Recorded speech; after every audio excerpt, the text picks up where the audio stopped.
second.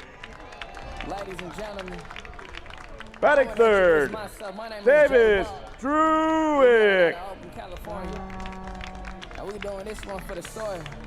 Batting fourth, number 15, designated hitter, Kev Buford. Let's go. You can never take a baller out the bay. Batting fifth, Lead, but the bees, we gonna stay. second baseman, number 4, Daniel Harris. That's a play. Batting sixth, first baseman, number 29, Christian Almenza. Batting seventh, catcher, Tyler Lozano. Batting eighth, third baseman, number 23, Nick Leahy. And batting ninth, right fielder, number 27, Pat Monteith. And pitching tonight for your ballers, number 33, Dylan Matsuoka. All right, thank you, Will. Just about ready to go here on this Tuesday evening. First of 6. And then the Ballers are back on the road for another 2 weeks after that. So you want to see them this week. We are going to send it back down to the field where we have the singing of the Star Spangled Banner, sung by Io Soul and Sunny Soul.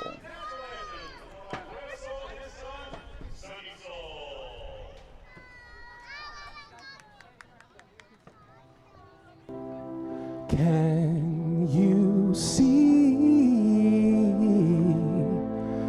by the dawn's early light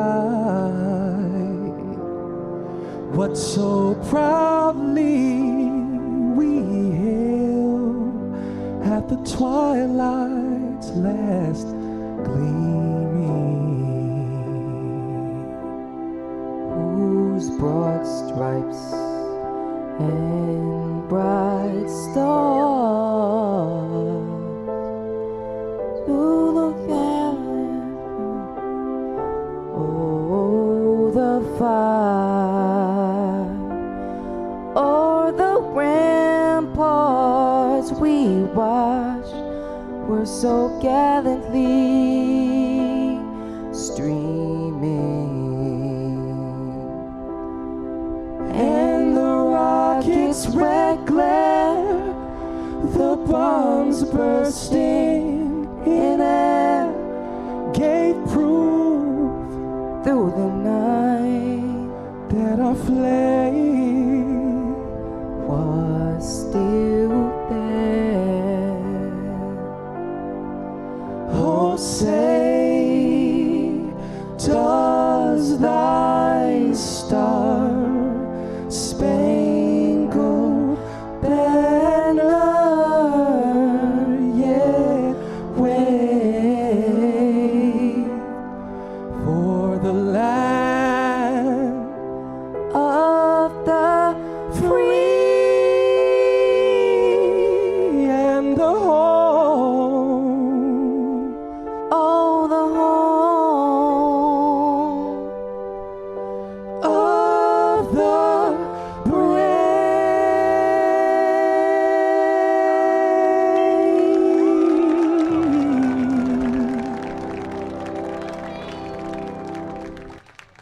A heartfelt tag team anthem to begin our Tuesday series.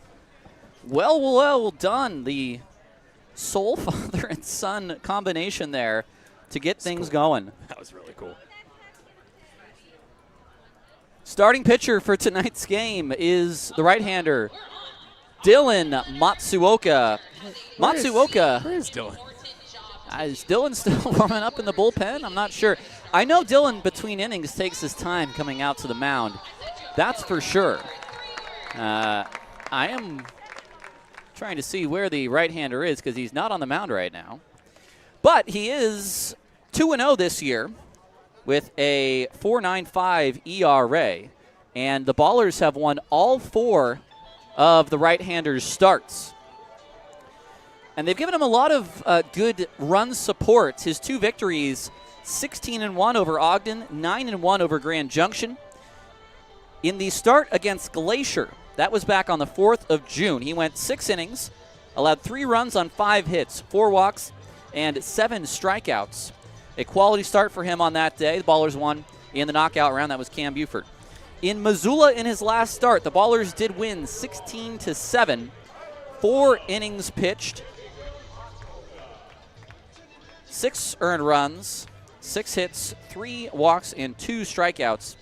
But again, 4-0. And the defense behind Matsuoka on this evening in the outfield from left to right, Davis Druick, Daryl Buggs the second, and Pat Monteith in right. In the infield, we see the return of Nick Leahy at third, Trey Cobb at short, Danny Harris at second, and Christian Almanza at first. Tyler Lozano does the catching for the righty, Matsuoka. We want to give a hearty welcome to all of those who are listening in northern Montana. You should probably be listening to Scott and Patrick, but if you've decided to tune in with us tonight and watch it on Flow, we certainly welcome you to this broadcast, and we hope that you enjoy this Oakland broadcast, which is being heard on Flow on 860 AM The Answer and on our Ballers YouTube page. Good to be back here at Raimondi Park after 2 weeks on the road, a 12-game road trip for the Ballers in which they went 9-3, most recently a sweep of Ogden. Meanwhile, Glacier is coming off of a series loss to Yuba Sutter. This is the second part of their 2-week California road swing. So Matsuoka is finally done warming up, and that'll bring up TJ Clarkson. Clarkson at 269, 3 home runs and 13 RBI. Matsuoka, the right-hander who stands on the first base side of the rubber, begins his windup, and the first pitch on its way is a fastball outside at 640.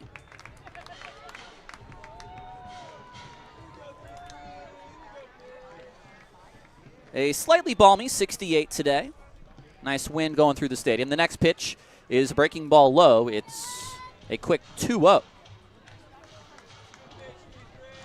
Your umpires for today, Ricardo Rodriguez behind home, Alan Walker at first, and Robert McGee at third.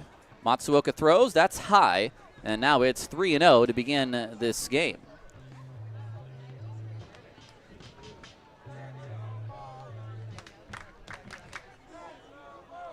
Matsuoka into his windup. The 3-0 pitch is way outside for ball 4. Unsurprised to see Matsuoka work around Clarkson, who had a 2-run double off of him in his start against Glacier. And so Clarkson gets the walk on 4 pitches, and now comes up a hot-hitting Logan Beard. Well, this is the last thing you certainly want to do with what Logan Beard has done this last week. On the year, 338, 4 home runs, 22 driven in, but he had 3 home runs in 1 game against Yuba just this last week. The first pitch is high to him, and it's a quick 5-0 for Matsuoka. And this is totally anecdotal, but the timing between the start of the game and the time in which Matsuoka came out to the mound have been off. The 1-0, and there's a strike. Fastball right down the pipe at 90 miles an hour. It's 1-1. Just underway from Raimondi, back in Oakland. No score, runner at first. Matsuoka throws, and the next pitch, slider, a strike called on the outside. It did just clip that corner. A little bit of a stop and stare from Beard on that. The call from Ricardo Rodriguez was a bit hesitant there, to be fair. To be fair, it was. The 1-2 on its way now. Lozano setting up low and in. Matsuoka a look at first. Now he throws, and it's high and in to Beard, who has to duck out of the way a little bit. This is a playoff race. There are 24 games left in that first half, and if you are one of the 2 teams that gets a playoff spot in the first half, you'll host all 3 games of the division series. Now a ball hit over the glove of a leaping Leahy into left field. It's a base hit, and the Range Riders have the first 2 on here in the first. It was an inside breaking ball for Matsuoka, trying to front door Beard, but he's just hot, and even though it was a ball, he still extends his hit streak to 6 games. That'll bring up one of the best swingers on the team, Xavier Casarilla. 356 on the year, 3 home runs, 17 driven in. He bats with 2 men on, nobody out to begin this ball game. Matsuoka looking for a ground ball. Ballers are pinched up the middle. They are not holding on the runners. And his first pitch to Casarilla is a fastball a touch high for ball 1. He's fallen behind each hitter to begin this outing so far. Casarilla has a lot of power. Pitch is swung on and missed. He's also been the best hitter this season for the Range Riders, leading the team in average, hits, and at-bats. So he's getting his hits just whenever. He's on a 10-game hit streak. That has helped the average for sure. It's a 1-1 count. Matsuoka comes set. Setting up low is Lozano. And the pitch on its way is a breaking ball. That one clips the inside. Casarilla, a slight look back to Ricardo, and he says, that one clipped the inside? Yes, it did. It's 1-2. Now Matsuoka, who is second on the team in strikeouts with 23, is looking for a K. Went to the curveball on 2 strikes. Now here he goes with another breaking ball. It's fouled at the plate as Casarilla waved at it below the zone and just did get a piece. A little race there between the bat boy and Nevin, who's part of the grounds crew here at Raimondi Park for that baseball. It's very entertaining to watch those two sprint. Ballers in their white unis, green hats. Range Riders in gray uniforms, black hats. It's a 1-2. Matsuoka looks at second. And now he fires, and Casarilla takes a fastball outside. That was the fastest we've seen today from Matsuoka at 91.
Certain way, if you kind of twist while continuing to look in the infield, you're going to get lost. Corners with 1 away. Here's Kingston Liniak, their franchise player. Leads the team in home runs with 5, 22 RBI. He's batting .323. First pitch to him is a fastball fouled back. Challenged him right down the middle at 90, and Liniak a touch late. Liniak with some extensive time in the Tigers organization. And a third different year with Glacier. The next pitch is a line drive to left field. That's a base hit. In to score is Clarkson. It's 1-0 Glacier. Nothing too crazy there.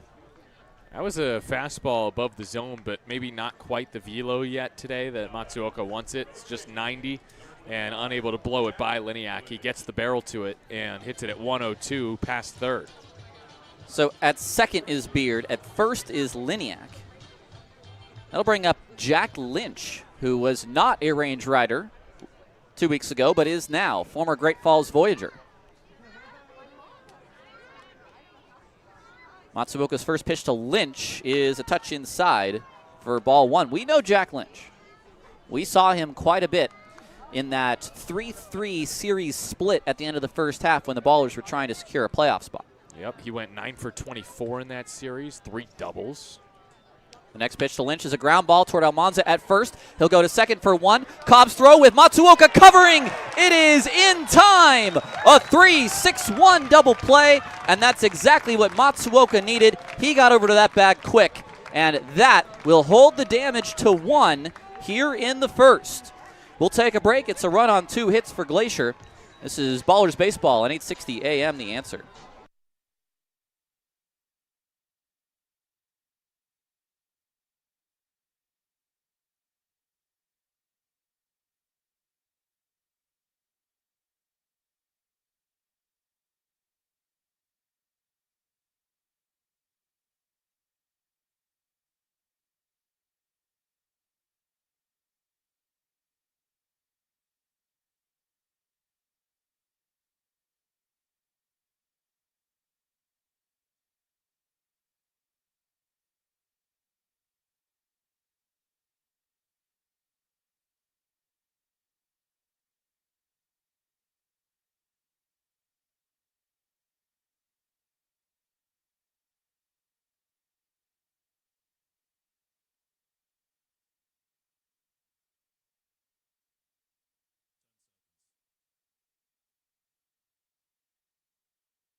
Bottom of the first, it's 1-0 Glacier. On the mound is a man that Mr. Nevada Cullen saw. It's the tough lefty, the current leader in the league in strikeouts, Ty Bothwell. Yeah, he is a great pitcher. He's the Pioneer League Pitcher of the Week. He's gone at least 6 in 3 straight starts. Against Oakland on June 4th, tied a season high with 6 innings, struck out 9, a season best at the time. 2 hits, an earned run, 2 walks. But last time out, Wednesday at the Yuba Sutter High Wheelers, in a 0-0 game, he went 7 2/3, 4 hits, no runs, 2 walks, 1 hit by pitch, struck out a season best 11, and pitched into the 8th in that game. The lefty, 24 years old, from Hebron, Indiana, 3.33 ERA, 0-1 record, 4 starts, 24 1/3 innings, 19 hits, 7 walks, and a league best 34 Ks. The defense behind him, it's Ashworth in left, Liniak in center, and Clarkson in right. Lynch at third, Howell at short, Beard at second, Casarola at first, and Mendoza behind the plates. So Tremaine Cobb will lead things off, leading the team with a .372 average, a home run, 14 driven in. Team leading 35 hits, and the first pitch is taken on the outer third for strike 1. So Glacier strikes first. Ballers with their chance to answer against the lefty. Cobb takes a pitch right on the inside corner. It's a quick 0-2. 2 off-speed pitches to begin the at-bat to Cobb. And now he has to protect. Bothwell throws, and it's a line drive hit on 4 hops to Howell on the backhand. His throw across is in time. Took that casually, but Howell trusted the arm. It's a 6-3 ground out to begin the bottom of the first. Howell in his first game back from the injured list. He was suspect defensively against the Ballers, made a few uncharacteristic errors, and then had to go back on the IL during the end of that series. Here's Darryl Buggs. Buggs at .241. No home runs, 5 RBI, 5 steals. He has not been caught yet, and the Ballers had a big stolen base game, the final game of the Ogden series. He swings through a high fastball. It's 0-1. 1 away in the inning, bases are empty. The next pitch to Buggs is taken outside. It's ball 1.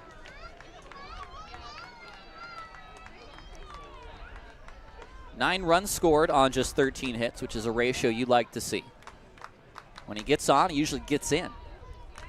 Buggs takes inside, 2-1. Helped, of course, getting in by his speed. He stole a career best 3 bases on Sunday. Ballers are now 29 of 32 this year on steals. However, the opponents are 29 of 35 against them. So, 27 of 30. I'm not counting 2 of those. Yeah. Interesting note you make there. The 2-1 to Buggsy. He swings, pops this up toward right field. It's slightly shallow. Out is Beard. He will make the catch. The second baseman having to go a long way into shallow right field, but he puts it away. The pop out for the second out. 2 quick outs for Bothwell. Unsurprising start for the lefty. He, you could argue, has been the best starter in the Pioneer League so far this season. Here's a guy that did damage against the Glacier Range Riders physically to the stadium and in the baseball sense. Druick, the left fielder, batting .368, 8 home runs, 26 RBI. Having a big year to begin his pro career. First pitch fastball, a touch low to Druick. It's 0-1. Yeah, that series, not only did he break the P in Glacier Bank Park above the scoreboard in left center, but he also hit better than 400, 12 for 29, 7 RBI, and 6 extra base hits. Next pitch on its way. Druick to right field. This is moving over the right fielder, Clarkson, and it's off of his hands a little bit as he catches that ball. Druick did not get the barrel of the bat to that. It's a fly out for the final out of the inning. A 1-2-3 inning for Bothwell, and we go to the second. 1-0 Range Riders on 860 AM, The Answer.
Welcome back to Ballers Baseball.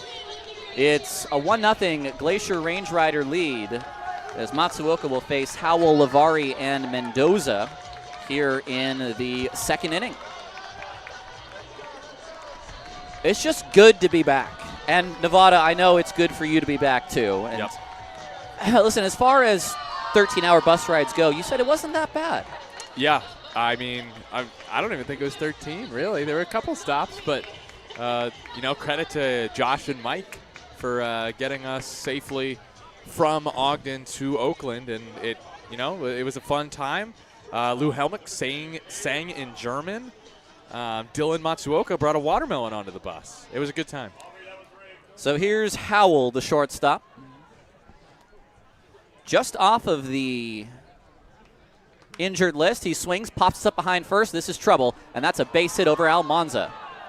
Howell's thinking about two. Almanza's throw, and they've got Howell in a pickle. The throw back to Matsuoka from Cobb, and now Cobb will take the throw. The throw is going to go back to first. It's Lozano in his catcher's gear who applies the tag.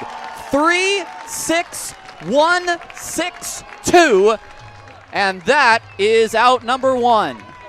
Well, Howell got a little too aggressive there. Credit to Almanza, who hurriedly zipped it to second, and I think Howell had a better chance just trying to beat out his throw. Instead, he stopped halfway, and that's a death knell if you're a runner. Well, Almanza, here's the thing. He has a third baseman's arm. He never gets to show it off. So here's Lavari. The old 3-6-1-6-2. The first pitch is a bit low to Kenny Lavari, the DH. Lavari, we saw him at short. We saw him at rights. We saw him a couple different spots in that first series. Matsuoka, the right-hander, beginning his motion. The 1-0 on its way to the lefty. Lavari is a fastball high, 2-0. Lavari at 270, a home run, 8 RBI. Lavari is from Vineland, New Jersey.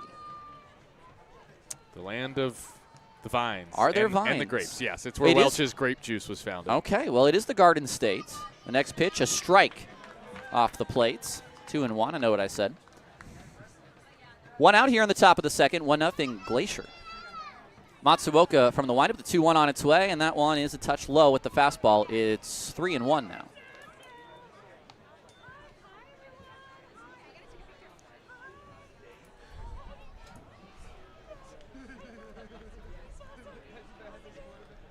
Already one walk for Matsuoka. The 3-1 on its way is high, and it's ball 4. So we are seeing control issues early here from the Oakland right-hander, excuse me. it's only stung him to the tune of a run so far. He has allowed 3 hits and 2 walks. Here's Angel Mendoza, the catcher. And importantly, the beer batter. Angel Mendoza is hitting .306 with 2 home runs and 10 RBI. That is not a line we are used to from the time we saw him 36 times with the Range Riders, or the High Wheelers, as he sends this high and deep. Bat flip and off of the warehouse in left field. That was gone from the word go. That was a hanging, I'm going to call that changeup, belt high, and a 2-run bomb from the Glacier catcher. Well, that's what happens when you pick a beer batter. More than not, they're either going to go for 4 with 4 strikeouts, or they're going to go off, and Mendoza hits an early homer. That was not my pick for the beer batter, so someone changed it to Mendoza, and that's what happens. Here's Kyle Ashworth. It's 3-0 Range Riders. I believe he hit a home run in his last game here, too. Ashworth takes a ball high at 91. I don't remember. I know he did in game 1 of that playoff series at YOLO. The 1-0 on its way.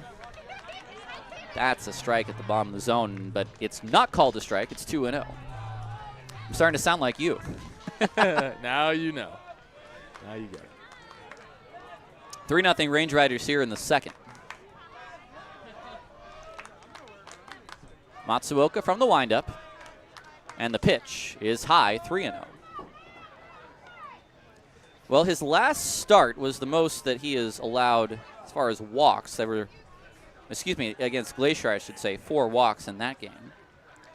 1 walk, his first start, 2 his second. And that is a 4-pitch walk to Kyle Ashworth, and that's going to bring out Jim Dietrich. Yeah, it's the 9-hitter that he walked on 4 pitches. Something's up with Dylan Matsuoka, I feel. And he wasn't great last time against Missoula in a 16-7 win. He gave up 6 earned in that game, but this feels different. This is he comes out late for whatever reason. I don't know why he wasn't on the field for the national anthem. And now this inning, everyone has reached, really. I mean, Howell was thrown out, but even that was a single, 2 hits and 2 walks against Matsuoka. He's hoping to turn it around the second time through this Glacier order.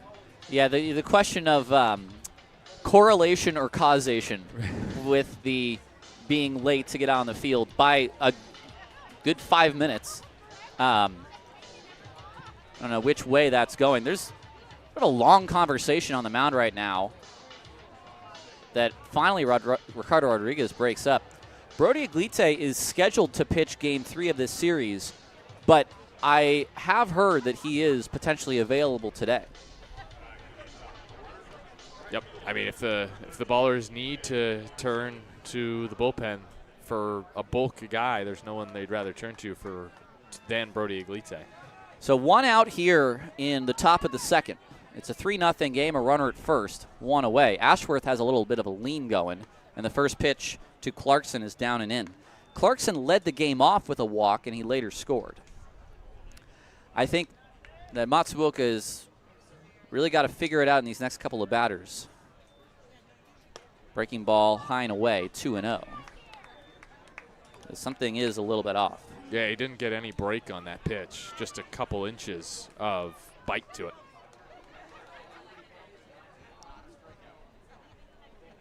Pitch on its way from Dillon. Fastball gets the call on the outside for a strike. That was a helpful call from Ricardo Rodriguez there. It was a missed call. That should have been ball 3. Matsuoka set on 2-1. He waits, now he throws, and that's down low. 3-1. The bullpen not yet hot by any means for Oakland. But you certainly don't want to let this snowball. The 3-1 is a called strike at the top of the zone, and Clarkson is going to challenge. He threw the bats. That was close. That looked like it might have been on the very top of the zone. So the Range Riders lose a challenge there. And that is one, you were saying this at one point, I forget which series, but he's missing the zone anyway. He might just miss the next pitch too. Yep. So do you not challenge? Do you try to I wouldn't let that go there. along? It's a 3-2 to Clarkson, and the pitch is swung on, and it's fouled away, but first base is swung on and missed, I should say. First base is occupied, so Clarkson can't go anywhere. He swings and misses to second on what I'm guessing is a wild pitch. It will go the runner, Ainsworth. Let's see.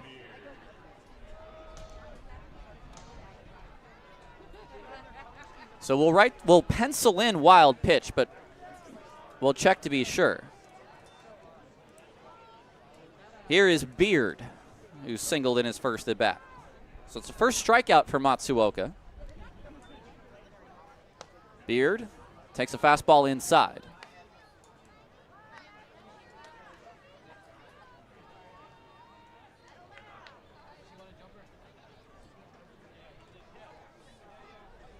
Matsuoka set on the hill. This is a big hitter to get. Beard swings and misses through the fastball. Pulled off a little there. It's 0-2, or 1-1. Yeah, last time up, Beard with just a single into left field on a line drive, extending his hit streak to 6 games. It is officially ruled a passed ball. Back to Matsuoka, hits his glove. It falls in front of him. His throw to first is in time. All right, so Dylan does a nice job. The first 4 reach, including a 2-run home run by Angel Mendoza, but he gets out of the inning with any more damage. It's a 3-0 Range Rider lead as we head to the bottom of the second on 860 AM, The Answer.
Heffernan Insurance Brokers has been helping people make smart decisions since day one, offering business insurance, personal home and auto, employee benefits, and retirement and wealth management.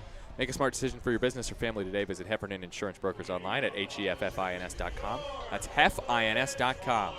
Today is June 17th, Tyler, and let's rewind in this day in Oakland baseball history to June 17th, 2003, the publishing date of Moneyball, the art of winning an unfair game. Michael Lewis's take on the efforts of the Oakland Athletics in those early 2000s. It's 3-0 Range Riders here in the bottom of the second. Cam Buford takes a strike to begin the inning. Moneyball, which of course was made into a feature film. I remember actually, 0-1 way inside, 1-1. In the newspaper, probably about, 2008, 2009, they actually showed the filming, and if you wanted to come out to be an extra at the Coliseum, you could. Buford fouls that out of play. I remember reading an article in the Chronicle, and yes, I was maybe 13, reading the newspaper every day, looking for box scores. Yep. And I remember that being a thing. 1-2 to Buford. Cam Buford at .341, third most on the team in batting average. 3 home runs, 17 RBI. The 1-2 is hit out into center field. Over is Liniak into the alley. It's going to be the right fielder Clarkson who's under it and puts it away with one hand for the first out of the second.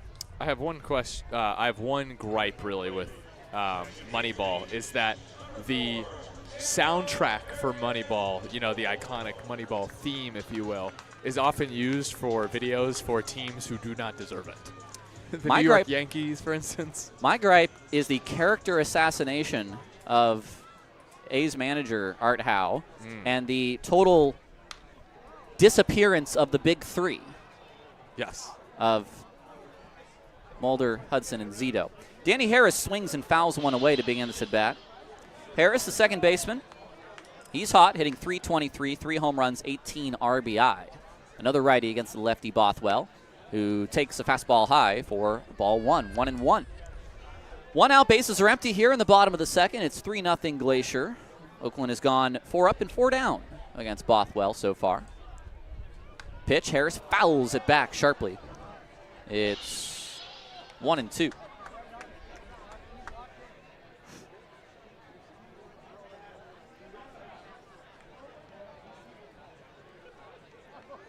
Bothwell set, the lefty, using that third base side of the rubber.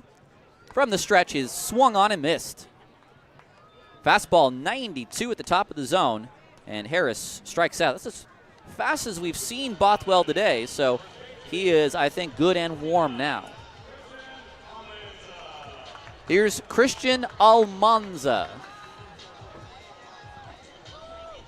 Almanza at 278, 7 big flies, and 29 RBI. First pitch is roped into right center field. That's a base hit, and that's going to be extra bases for Almanza. Clarkson picks it up. Almanza into second. It's a stand-up double with 2 outs. The first hit, the first base runner for Oakland in this game. Give a man the beer batter. He hits a home run. Mispronounce his name. He hits a double. That's just baseball.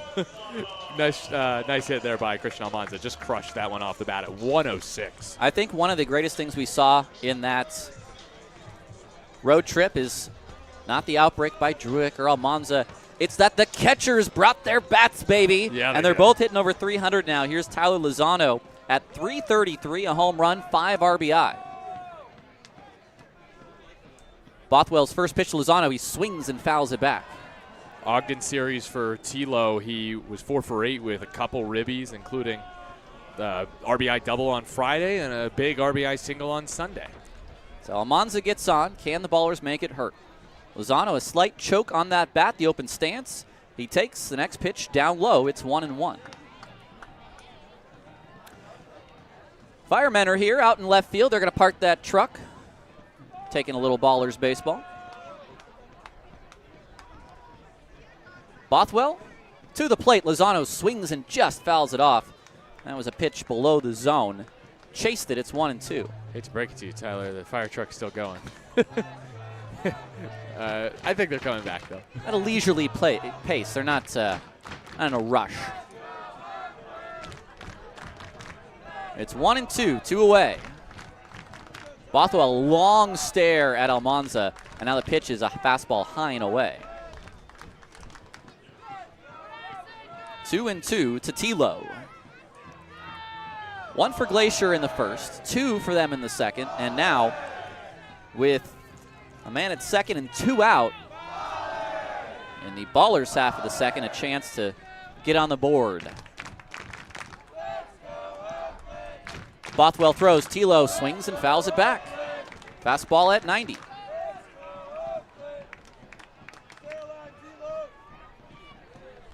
So he's staying alive. It was good to see Almanza, Lozano, and Tatum, the Stockton 3, all in a row, I believe on Sunday's game, if not the day before that. The next pitch down and in. We will go full 3-2. On deck, Nick Leahy, the third baseman. I'm trying to think about when they did hit back-to-back-to-back. It was that Sunday game. Full count pitch. Lozano swings and misses. Chases a changeup off the plate and low, and the inning is over. A 2-out double for Oakland, but they leave Almanza at second. We head to the third. It's 3-0 Range Riders on 860 AM, The Answer.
Welcome back to Ballers Baseball here on 860 AM. The Answer. I'm Tyler Peterson. It's the top of the third inning. 3-0. The Range Riders lead the Ballers. Now, normally in our third inning, we have a celebrity third inning. We bring on someone onto the broadcast. Today, we're doing a little of Fox Broadcast Trading Spouses. Right. I'm with Patrick Kelly, who is the color commentator for the Range Riders, who have traveled to Oakland with Scott Gladstone. And Scott now has my partner, Nevada Cullen. Patrick, good to be with you here today. Thank you very much. I am disappointed for anyone who expected a celebrity, but I am excited about this opportunity. Well, for those watching from Kalispell and the greater Flathead Valley, they'll have a familiar voice. That's right. As Matsuoka faces Casarilla, Liniak, and Lynch. First pitch on its way. Breaking ball. Called strike to begin this at bat to Casarilla. You have joined this broadcast team this year with Scott, the Range Riders at 10-14. I have to say, I am not used to Glacier not having a winning record. And so it was very odd to see this little slip as of late. But for you joining this team, what have you seen so far from them as a group? Well, there's two things that come to mind immediately. Casarilla up the middle, off of Matsuoka. He picks it up. He throws to first. It's a 1-3 putout, one away. That's great break for Oakland. Tough break for the Range Riders. Thought that one was going to sneak right up the middle, but it bounces off Matsuoka, was able to make the play. That was 103 off the quad there. That's unpleasant. But please go ahead, continue. Okay, so the two thoughts that come to mind is Carlton Fisk in his retirement ceremony had this line in there that was so perfect for the Range Riders start. He said, sometimes just because you could have done better doesn't mean you've done badly. And that's a check swing grounder to Almanza. Dillon will cover, and they're going to say that Matsuoka never got the bag. So it's going to be an infield single for Liniak, his second hit of the day. I kind of thought he got the bag. I thought he scraped his foot over the bag there. I thought, he made another great play off the mound, and this is going to be a quick appearance. Well, I was going to say, I'll get a little replay here. Maybe he not. missed it, and he tried to do a little salsa move at the end there to try to get it back. But all right, a single for Liniak. All right, that's the first. Yeah, that's the first thing. They haven't played poorly. I mean, they're second in the league in ERA, batting average against, WHIP. I mean, they've played well, but at times they haven't been able to stack up timely hitting. Lynch to center field. It's a first pitch line drive out for the second out. So they're trying to get you off the radio. I know, that's what I was saying. Quick appearance. And the other one is Yuba. There's a train track that runs just beyond the left field fence behind El Torero and Dollar Tree over there. Okay. And there were multiple slow-moving trains picking up steam. And I said, hey, maybe that's what this team is. They're just a slow-moving train, and once they get chugging along, they're going to be really good because they've shown lots of promise. Here's Gabe Howell, who takes a first pitch high. We're speaking with Patrick Kelly, who is the color commentator for the Range Rider broadcasts. We're doing a little switch. Nevada's gone over to the Range Rider radio. And I understand that you are actually familiar with the Bay Area quite a bit. Yes, we're actually staying right across from Coast Guard Island, where I was. There's a strike to Howell, who singled back in the second. It's a 1-1 count. So technically I worked in San Diego, but I was detached out of Alameda. So that's where my work parents were. Gotcha. So made a lot of trips up here. The 1-1 called strike on the outside over the years, and it was nice to see. It was nice to see the island. How long were you stationed there? That was my last 3 years in. I was in San Diego, and it was amazing. It broke my kids permanently. They're never the right temperature now, and no matter where they are, it's like. But they loved it. It was the dream. 1-2 on its way. A half swing. Does he go? No, says Alan Walker at first. But real quick before I run out of time. Please. We can keep it through the bottom of the inning as well. Okay. All right. We might, because I definitely want to talk about the atmosphere because it's very cool. Awesome. It is a neat setup. Obviously still in the early days, but the potential here is really impressive. It's the second year of their existence, and Glacier only in year 4 of theirs. The 2-2 on its way to Howell. Matsuoka throws, and it's high. It'll go full. At first is Liniak, who had the infield single. 2 outs here in the top of inning 3. 3-0 Range Riders. And that Yuba series as well, 3 knockout rounds. I mean, you want to talk about some close baseball. Those are games that can go either way. And eventually they did. But after the first two, I was out entirely on the knockout round. 3-2, it's off of the arm of the... That's Gabe Howell there. Shortstop Howell. Rodriguez even offered a check down to first, but no sign from Walker. So a hit by pitch. He is on for the second time, and it's a little bit of a 2-out rally for Kenny Lavari. Yeah, Kenny Lavari, interesting. I went to the cricket last night at the Coliseum. Yes. That was super fun. And I thought the one player on the Range Riders who I think could do cricket is Kenny Lavari because he's a directional hitter. So he'll just kind of find a hole and just kind of loop it over that way. And he's got some pop, don't get me wrong, but I think he could do cricket. First pitch from Matsuoka is swung on a miss, fastball at 91.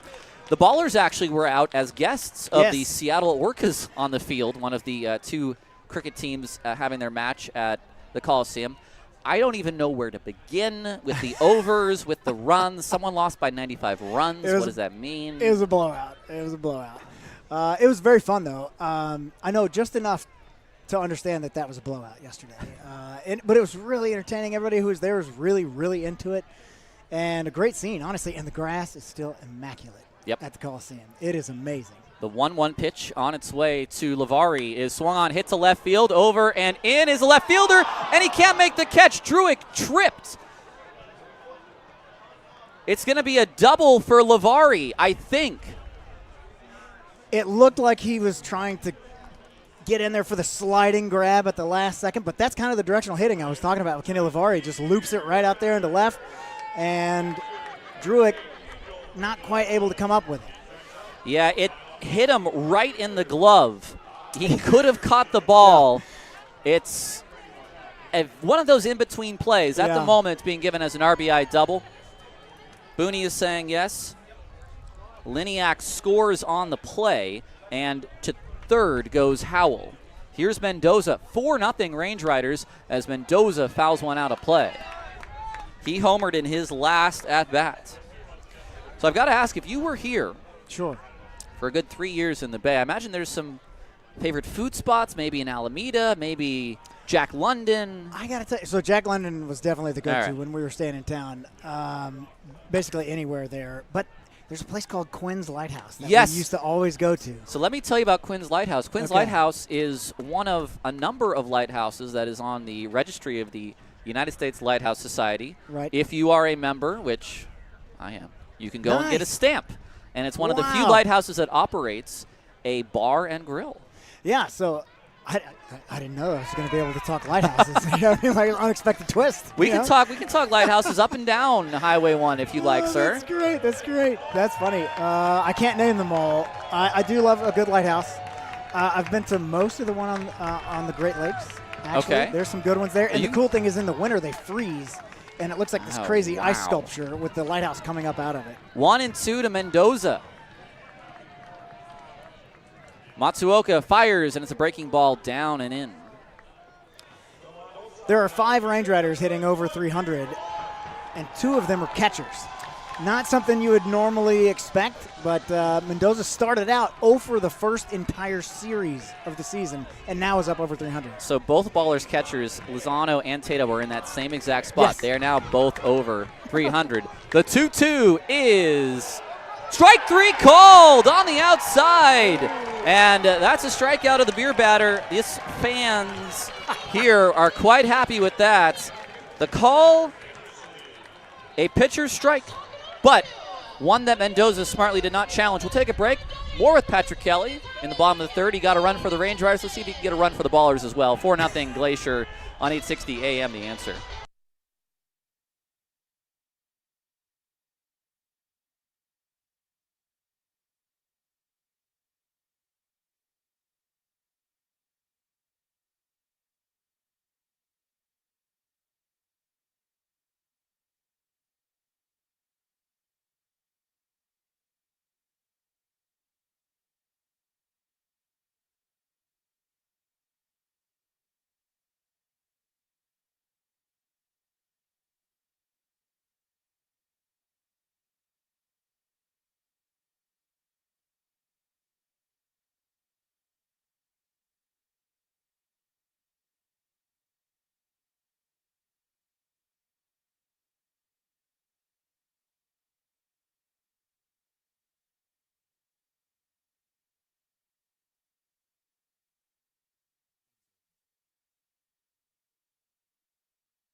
Welcome back to Ballers Baseball here on 860 AM. The answer, it's the bottom of the third. The Range Riders have scored in each inning so far. 1 in the first, 2 in the second, 1 in the third. They are up 4-0. 8, 9, and 1 for Oakland. Leahy, Monteith, and Cobb. 3 righties to face a lefty. Bothwell, it's still our celebrity third inning. And even though he may say he's a maybe E-list celebrity, Patrick Kelly, the Range Riders color announcer, is joining me. We're talking a little maritime activity here. That's right. I got to say, as a former veteran of the Coast Guard, and by the way, thank you for your service in that branch. But Adventure of a lifetime. I will say, I know San Diego, where you're based, has is it the old and new Point Loma lighthouses? Oh yeah, yeah. There's a couple on Highway 1 that I have yet to been to. Point Pinos, which is near Monterey, is one that I've wanted to go to. Leahy to left field. It's deep, and it is his first pro home run. Well, that one just enough to get out of here. I mean, it wasn't really in question. It was out by a good 5 feet. It was obviously a well-struck ball. Bothwell has given up a couple of solo homers over the course of the season thus far, but he's been able to really minimize the walks, so they haven't done quite as much damage. Leahy was not with the Ballers the last 3 days in Ogden because he had to fly back to Davis to graduate. I mean, you want to talk about fresh off your college season. Yes. One pitch, his first pro home run, and now here's Pat Monteith. First pitch to Pat is a strike on the outside. Pat at 196, a home run, 4 RBI through 46 at-bats. I will tell you one lighthouse I've always wanted to visit, and you let me know if you've heard of it or not. Okay. The 0-1 to Monteith takes off the plate 1-1 is the St. George Reef Lighthouse, which is off of Crescent City. No. It's off the water, maybe a good 20 miles out. Okay. Only accessible by helicopter. Interesting. I might have flown by it. You may have flown by it. It is, it's on what I might call a man-made pillar of rock. Okay. And the sort of waves crashing upon the rocks kind of beautiful. look. It's beautiful. Absolutely breathtaking. The 1-2 to Monteith shoots that into the glove of the second baseman Beard for a line out, and there's one away. What's interesting is that's a really solid play by Beard, going back into the hole to make the play, but a very similar play took place on Sunday. And he's been such a reliable second baseman, and there was a ton of spin on the ball, and it would have ended the game, and it just spun out of his glove, and we ended up in the knockout on Sunday again. It was a very uncharacteristic play from Beard. 23 years old from Goshen, Kentucky, went to Indiana University Southeast, as Cobb takes a breaking ball for strike 1. And Louisville, and he's been obviously paying attention to the games. Oh, yes. In the College World Series today was a nail-biter. I think is it But Louisville did win, Oregon State. Arkansas and UCLA as well, I saw in the clubhouse, as Cobb fouls that out of play sharply.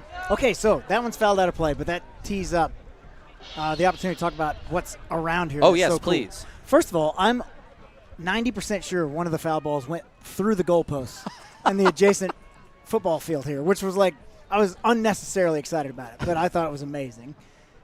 Ooh. Half swing, does Cobb go? Yes, says the umpire down at first. It's a swinging strike called down at first base. 2 unassisted to finish the strikeouts, and that's the third for Bothwell today. But some of the other things, and I don't need to describe it to your listeners and viewers, they've been here and they know the scene, but to look out there and left and see the ivy is great, and then the skyline of the city, the American Steel, across there, and then the way everything is set up. Bugs pops this up. This should end the inning. Beard coming in, and he makes the pop-up dance, but he puts it away. Finish your thought, Patrick. The thought is it already is a great scene. Everybody here is into it on a Tuesday night. It's an awesome setting for baseball, and I think it's great what has come to be here. Well, Patrick, thank you for joining me. If we feel like doing it, maybe we'll do it again later in the week. But absolutely. A run for the Range Riders, a run for the Ballers. It's Nick Leahy's first professional home run. We'll take a break. We'll come back. Nevada Cullen will take over for me in the 4th on 860 AM The Answer.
Your line score through 3, 4 runs, 6 hits, no errors for the Glacier Range Riders. 1 run on 2 hits, no errors for the Oakland Ballers. And to take it over for the middle innings, you've heard him quite a bit these last couple of weeks, and you'll hear more of him now. It's Nevada Cullen. I'm hoping it's not a trend of the Ballers doing better on the road than at home. Don't get me wrong, I'm enjoying it. But maybe the Ballers just need me on the broadcast to score a few more runs. Oh, just messing around. Love you, Tyler. That's right. Top of the 4th inning, the Ballers trail the Glacier Range Riders 4-1. Dylan Matsuoka on the hill. His first pitch of the inning is outside for a ball, 1-0. Ashworth last time up with a walk.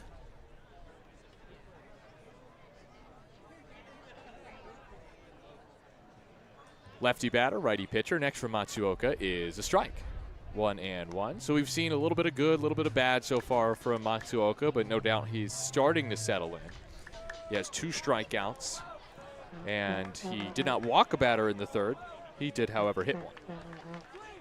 And he nearly hits Ashworth there, way inside with the fastball. 2 balls and a strike on the lefty Ashworth, California native. I think Ashworth's got like the reverse magnet thing going around the strike zone right now. Yeah.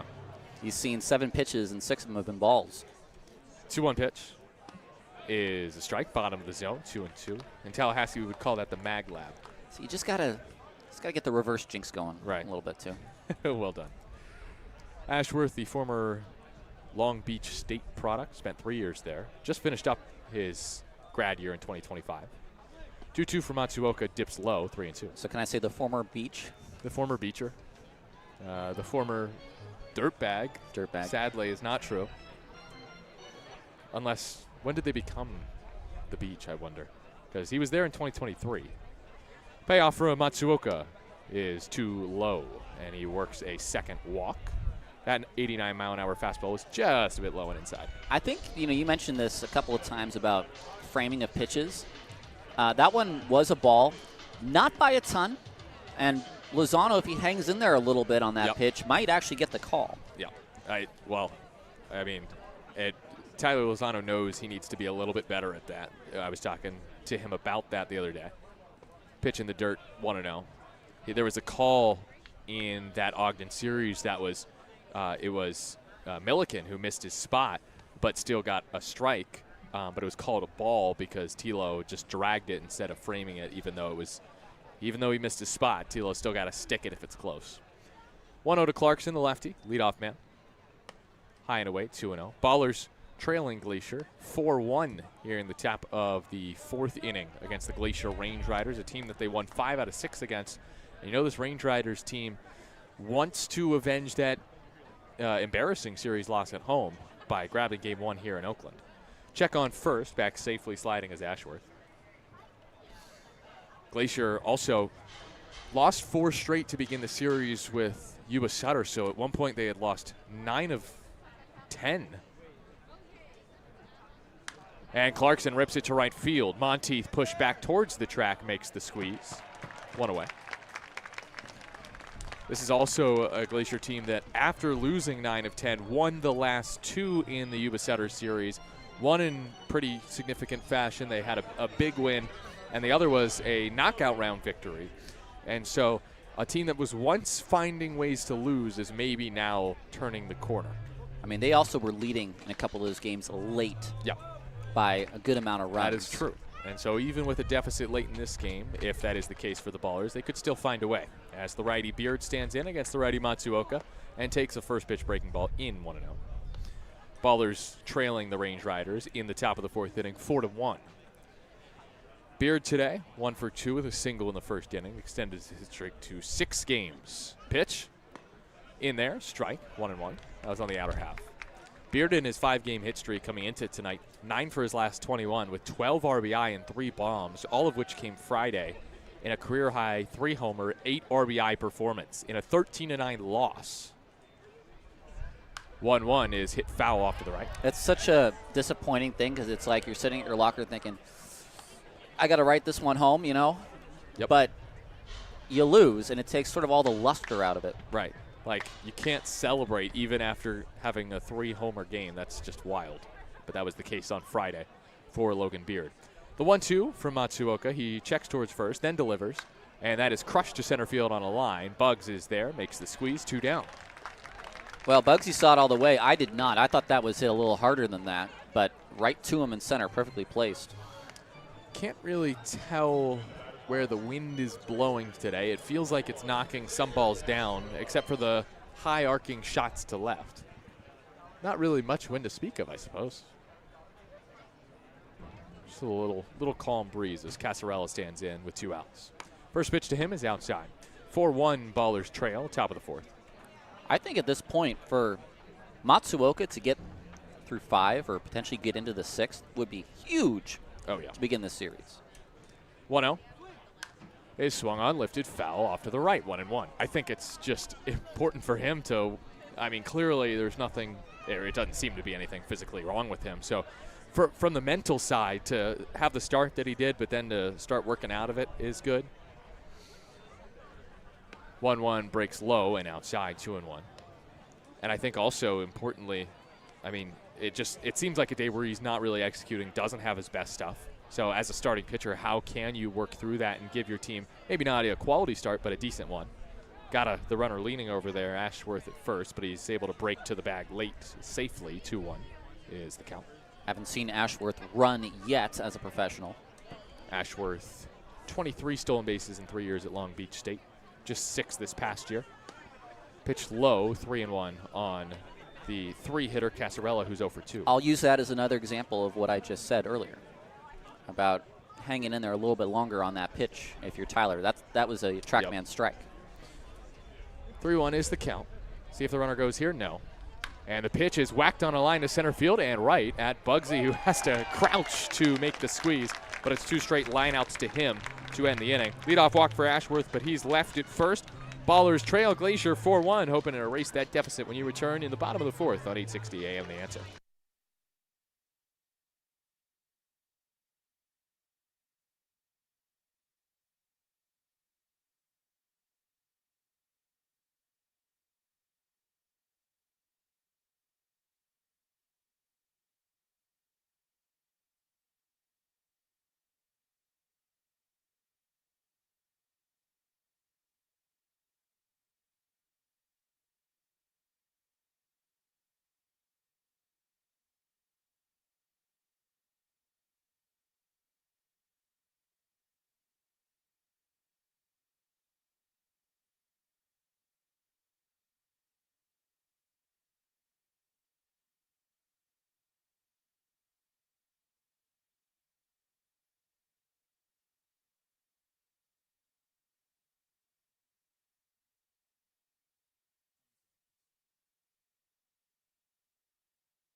Here from Oakland, it's a 4-1 lead for the Glacier Range Riders, and it's also time for the wide world of baseball. I'm Nevada Cullen with Tyler Peterson. We're hopping in the plane heading to Hebron, Indiana, the hometown of Glacier's Ty Bothwell.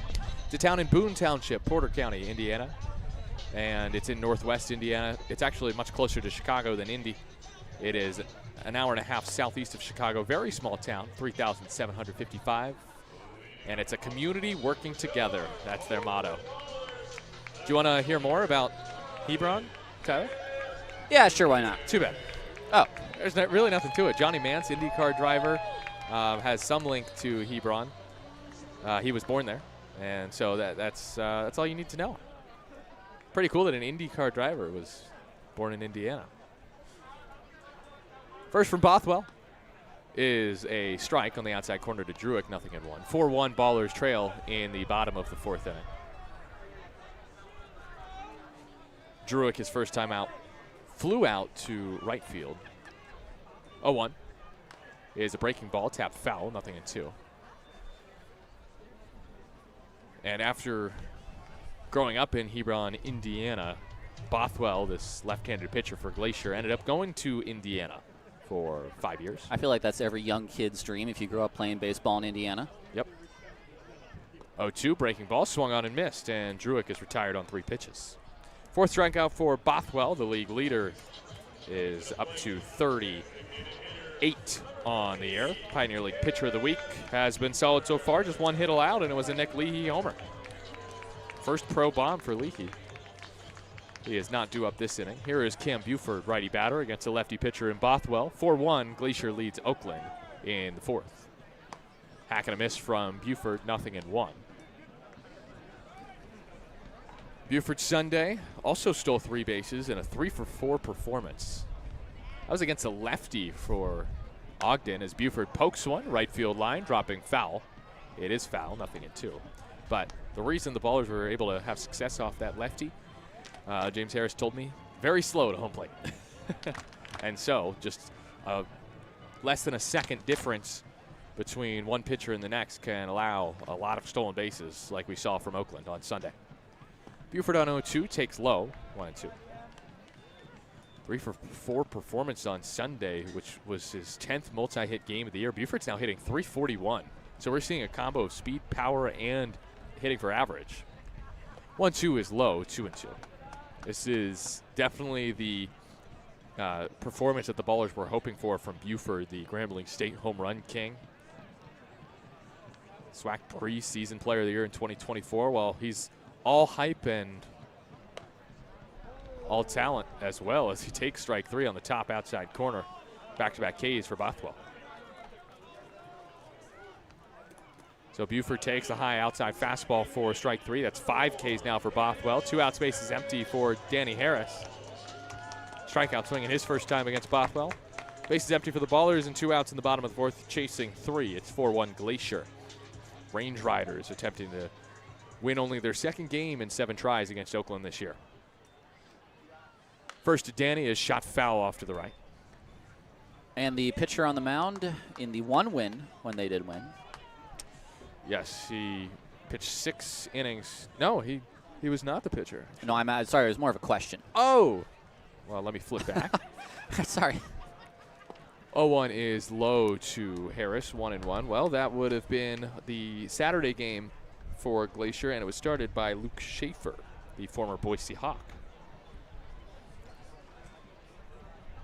1-1 low and outside, 2-1. Zach St. Pierre pitched in that game for the Ballers. He wasn't his best, but he still went 6 1/3. He's gone into the 7th now, his last 2 starts. And Bothwell, you know, in that he did pitch in that, like you said earlier, knockout round game. The Ballers won. Hack and a miss from Harris. It's 2-2 with 2 outs. Just chased a little high there to Danny. I mean, he wants to do damage. 2 outs, you kind of think, well, the rally part of the inning could be over, but I might be able to go deep. Yeah. Little solo bomb could cut the lead to 2. And instead, he cuts and misses at a 91-mile-an-hour heater and then angrily tosses the bat after chasing the high cheese.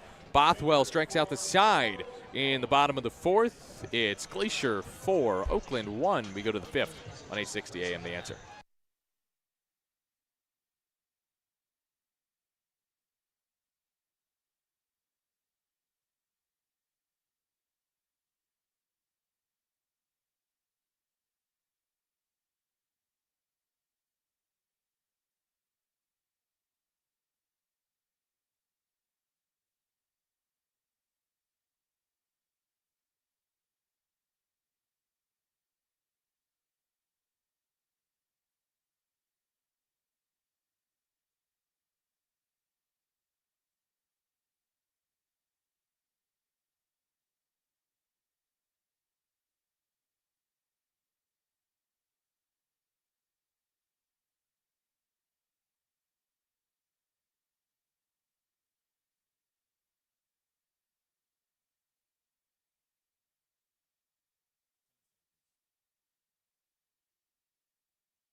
It's the 5th inning.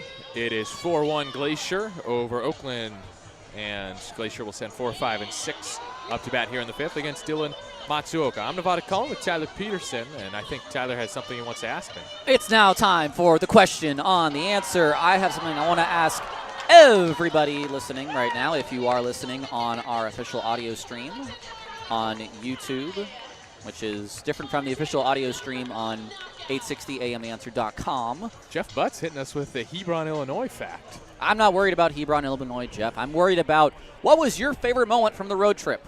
Nevada was there. He saw all of it. I watched most of it. I mostly had my little transistor listening to my partner's call.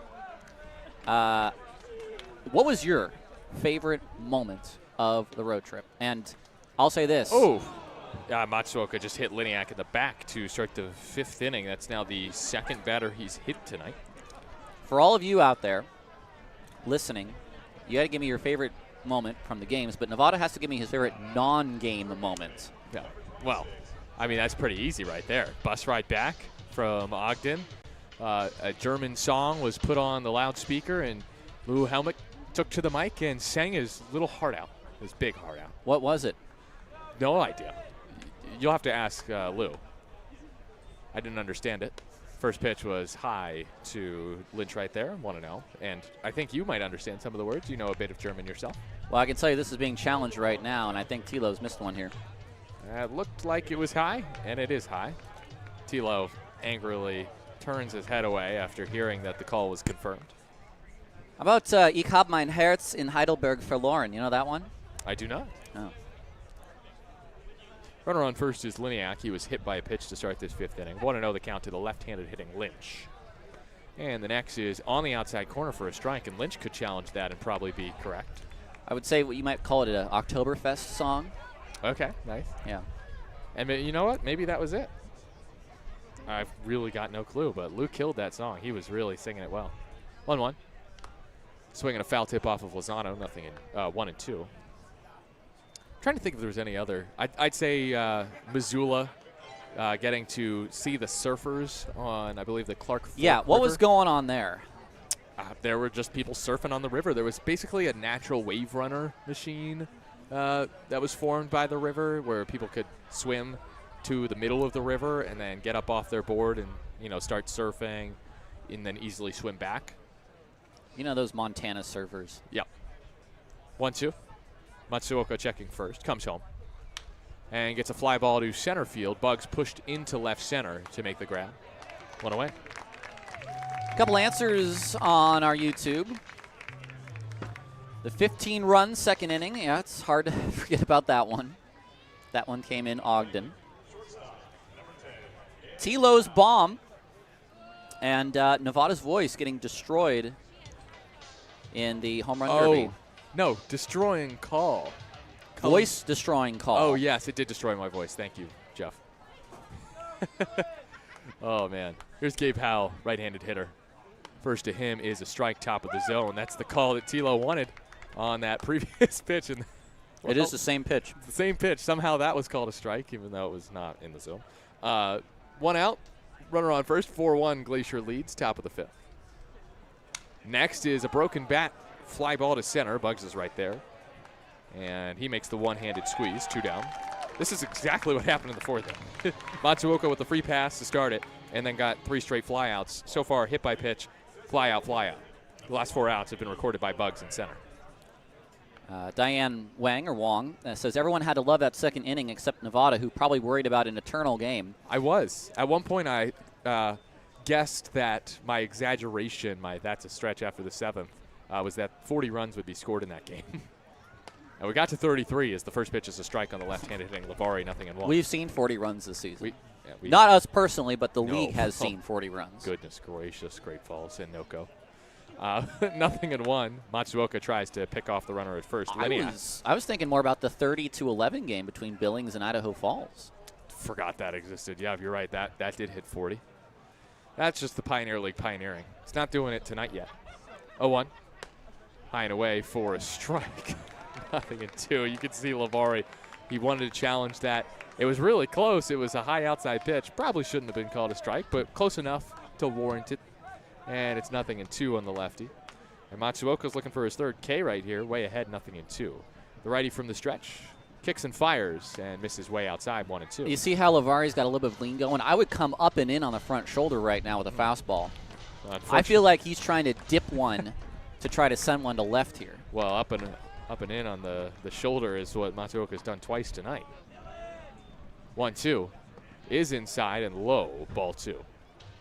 So, of course, I feel like Dylan probably would do that, but he's already hit a couple batters and doesn't want to hit another. Yeah, I'd say 15-run inning and home run derby were some pretty fun in-game moments. Tilo also hitting a bomb, his first of the year. That was at Glacier. The 2-2 to the lefty Lavari is high and away, 3-2. Lavari in that series hit 182, 4 for 22. Lavari, though, in this game has scored once and has an RBI double as well to his name. That was hit right at the left fielder, Davis Druick, who tripped on that play. It really should be a 3-1 game. Payoff, runner goes. High and away, ball 4. Ooh. I almost thought I saw a shoulder twitch there from Ricardo Rodriguez. Thankfully, he did not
I think you take one here. Bothwell hasn't really been out of the zone. 2-0 is low, and it's 3-0 now on T-Low, and I think great point, Tyler. When you are up 2-0 in a count, Tyler hoping to get on to get a runner on. The Ballers need base runners. They trail 4-1 in the fifth. 3-0. That's a strike. That was middle. I think we all knew that was coming. I think Bothwell knew he could throw it in at 64, and Lozano wasn't swinging. It was a little hotter than that, 89. If he wanted to, I know what you mean. Hitters count for T-Low. He takes just a bit high for a strike, top of the zone. 3-2. Lozano, today, a strikeout against Bothwell. That was on 3-2. This payoff pitch is swung on and bounced foul of third, past the third base coach's box, and Aaron Miles, the field manager. That's tough there from Bothwell. He knows he struck out Lozano on an off-speed pitch low, so that time Lozano having to protect the off-speed low. It would have been a strike, and he was just able to hang in there long enough. Bothwell, 9 strikeouts last time he faced Oakland. Has 6 tonight, struck out the side in the fourth, and his payoff pitch to the righty Lozano is served into left center field for a base hit. And T-Low is now 6 for 14 this season against Glacier with that 1-out knock. Well, it's the third hit for Oakland, and all 3 hits have come from the bottom of the order, 6 through 8. Almanza, Lozano, and the man coming to plate, Leahy, all with 1. Well, last time it was a first pitch swing from Leahy, and he hit his first pro bomb to left field. And we've talked about it a little bit, Tyler. He's got some sneaky pop.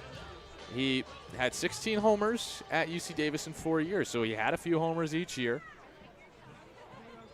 First toss is a strike, 0-1. But I've noticed in batting practice, look, not everyone's a BP Bombs type hitter, but Leahy can get it out pretty regularly. Well, that's better than being just a BP Bombs type hitter. Yeah, I'll say. Runner at first is Lozano, 0-1. Leahy takes. That missed just a tad low. A ball and a strike. That's a really tough pitch. That's back-footing Leahy in the right-handed hitting box. Yeah, really good changeup right there. 1-1 from the lefty Bothwell to the right-handed hitting Leahy. Catcher Mendoza set up inside. And the pitch is inside and high for a strike at 90 miles an hour. Good spot there, 1-2. Glacier with just the 1 challenge left, so they've got to be very picky. And I thought for a moment Rodriguez was not going to call that and that Mendoza was going to offer the challenge. But even then, I don't know that Mendoza would have had enough to actually go with one there. Yeah, too early in the game to use that potential last challenge. The 2-strike offering swung on and missed. Strikeout for Bothwell. It's number 7. Lozano, the runner at first, with 2 down in the bottom of the fifth. The Ballers are trailing 4-1 against the Glacier Range Riders. Game 1 of a 6-game set. Brings up Pat Monteith, who lined one sharply to second in the last AB. Monteith with 2 outs stands in against the lefty and sees a pitch or a throw over to first base. Casarella catches it, and back safely is Lozano. Monteith against Glacier this season, just 1 for 10. His 1 hit, though, was a double. First toss from Bothwell is way in. 1 ball, no strikes to Monteith. 196 hitter this season. Slow start in the first quarter, hoping that the rest of the first half features more hits to his name.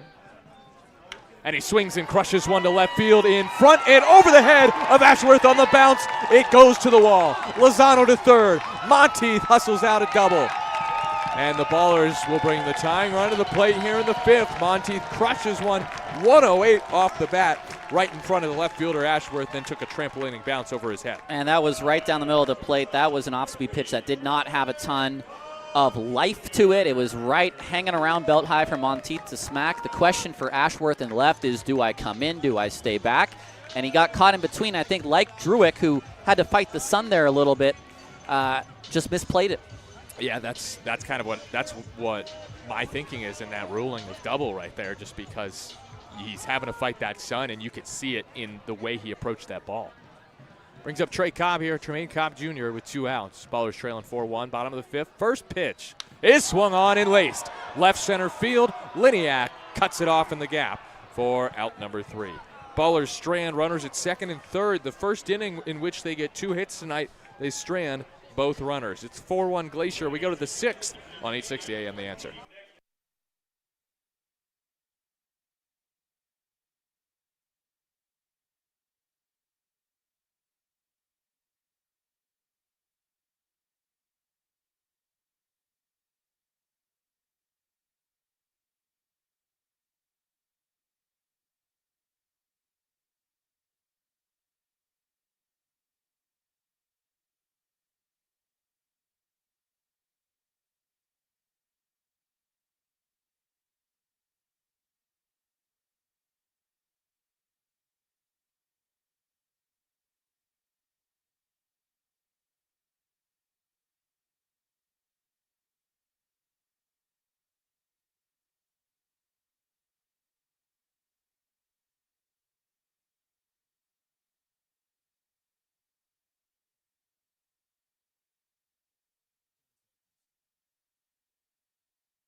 New arm for the Ballers here in the 6th with Oakland trailing Glacier 4-1. It is Brody Iglite in, the probable starter for, was it Wednesday? Excuse me. That would be Thursday.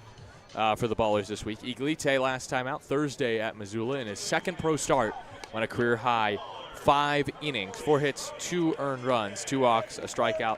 Did give up a homer. Iglite, the righty, 23 years old from Martinez, California, a 1.8 ERA this year. 1-0, 5 appearances. This is his 6th, 15 innings, 13 hits, 3 earned runs, 6 walks, and 12 strikeouts for the right-hander Iglite, who comes in for another right-hander in Matsuoka. Let's call it an average start from Matsuoka today. 5 innings, 6 hits, 4 runs, all earned, 5 walks, and 2 strikeouts. Certainly did not have his best, but really was able to bear down and get through those middle innings. And right now his team is in it. It's a 4-1 ball game. Bothwell is obviously keeping the Ballers at bay, so now Iglite's job is something we actually saw him do quite a bit last year, which is go multiple innings and try to steal a victory. Yeah, I mean, if he was able to grab, one might say vulture, or in this case probably earn a win today, it would be appreciated. First pitch for his day is a ball to Ashworth, 1-0. Ashworth a lefty, Iglite a right-handed pitcher. It is the top of the 6th inning.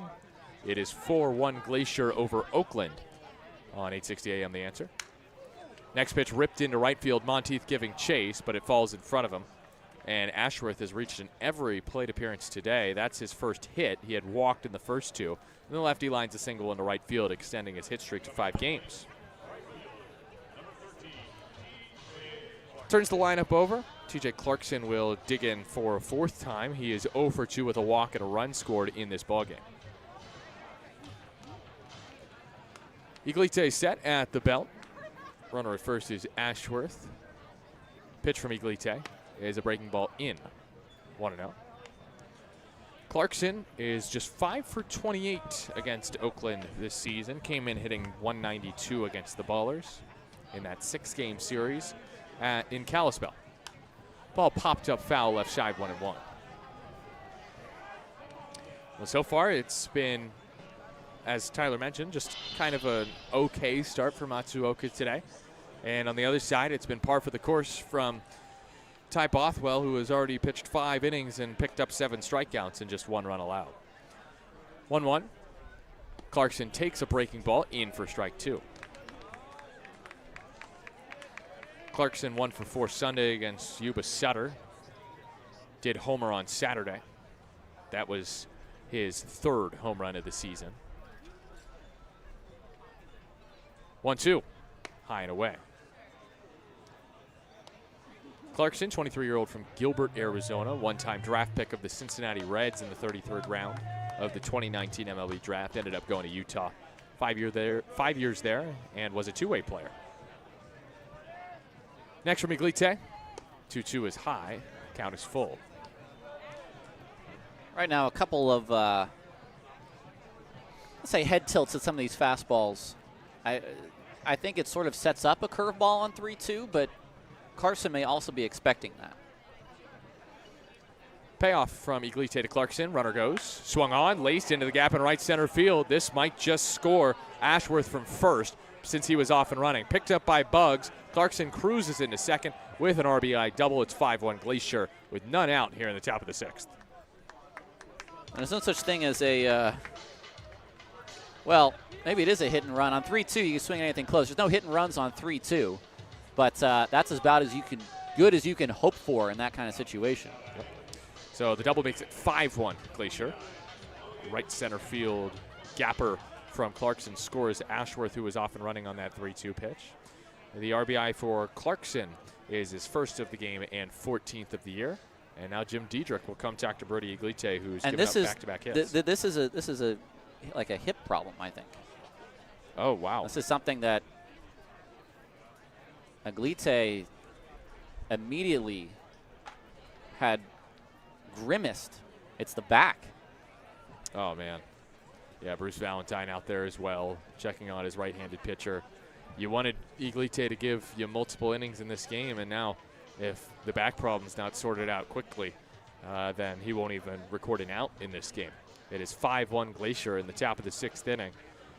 Ballers trailing by 4. This is Iglite's first inning of work. He's faced 2 batters, a single by Ashworth, looped into right field, and then a TJ Clarkson hard hit RBI double. It's not every day you see Iglite give up back-to-back hits in a start or in an appearance, and I think that's the reason possibly is that he's dealing with a back issue at this moment. Aaron Miles is out to check on his right-handed pitcher. We'll see if Iglite can stay in this game. I fear the answer might be no. Lozano takes his helmet off. Miles is out there. And we're still waiting to see if Brody can go. And now they're just going to run people down to the Oakland bullpen. And that's a sign to me that Oakland's going to get someone into this game, and they're going to get as many warm-up tosses as they need. This could be Bogosian. This could be Collier. They've all had a couple days off. But Bogosian threw a lot of pitches, though, on that first night. This would be it for Brody. Yeah, Iglite lasts just 2 batters and exits with an apparent back injury here in the top of the sixth inning. Not Oakland's day so far. Matsuoka goes 5 and gives up 4 runs. Iglite has allowed 1 run and has not recorded an out, and that's how his day ends. New pitcher when you return. It is 5-1 Glacier in the top of the sixth inning with no one out on 8:60 a.m. The Answer.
New arm for Oakland, unfortunately, in the sixth inning after Brody Iglite exits with an apparent back injury. It's James Collier, who went Friday against Ogden. The righty allowed 3 hits and 4 earned runs in 2/3 of an inning. A walk and a strikeout for the 26-year-old from the Hayward, California native. 6.97 ERA for the righty Collier. 1-0 record.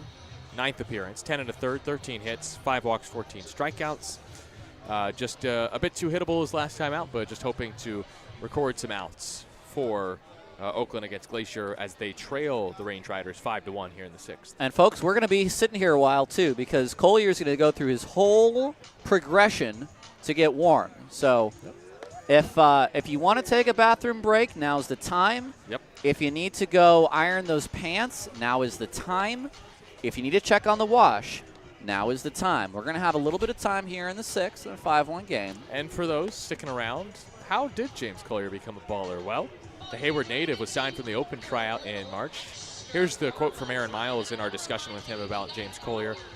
Aaron says, Collier's a guy who was on our radar before the tryout. We were happy to see that he came. Don Wakamatsu had seen him in person once or twice. We had seen a lot of video on him, so they had the tape, and had some correspondence back and forth. Guy who had been out of the game for a year, and you're going to find that a lot in indie ball. You're going to find guys who have been out of the game for a year or two, and maybe they need some rest for their arm, and they got back to doing their throwing programs, a drive line or something like that. All of a sudden, they're maybe a different pitcher than they were when they were in college. Took some time off and were able to grab a couple more miles per hour and work some things. He's somebody, in James Collier, that has a really good arm, according to Aaron Miles. I believe, according to Aaron, he's topped out at 94, 95, consistently in some bullpens. What we saw the other day was 91, 92 with good cut, good slider, guy who has the ability to pitch in this league. He just needs to put it all together and be somebody who can be consistent on the mound. He does that, and I think he'll have a start to his career. It's very nice to see somebody come to our open tryout with that type of repertoire and that we can see succeed in this league. And that's really what we've seen from Collier this season, is a pitcher reborn. He was a good pitcher at Cal State East Bay, that's for sure. He had a 2.19 ERA in his last year there in 2023. And he's already made now 9 appearances with today's included for the Ballers this season, including a scoreless performance and his first pro win against these Glacier Range Riders on the 6th of June. Can I give you some good news? Yes, please do. The Grand Junction Jackalopes lead the Rocky Mountain Vibes 8-2. That game in the bottom of the 7th inning. That's good news. The Northern Colorado Owls lead the Yuba Sutter High Wheelers 9-0 in the top of the 4th.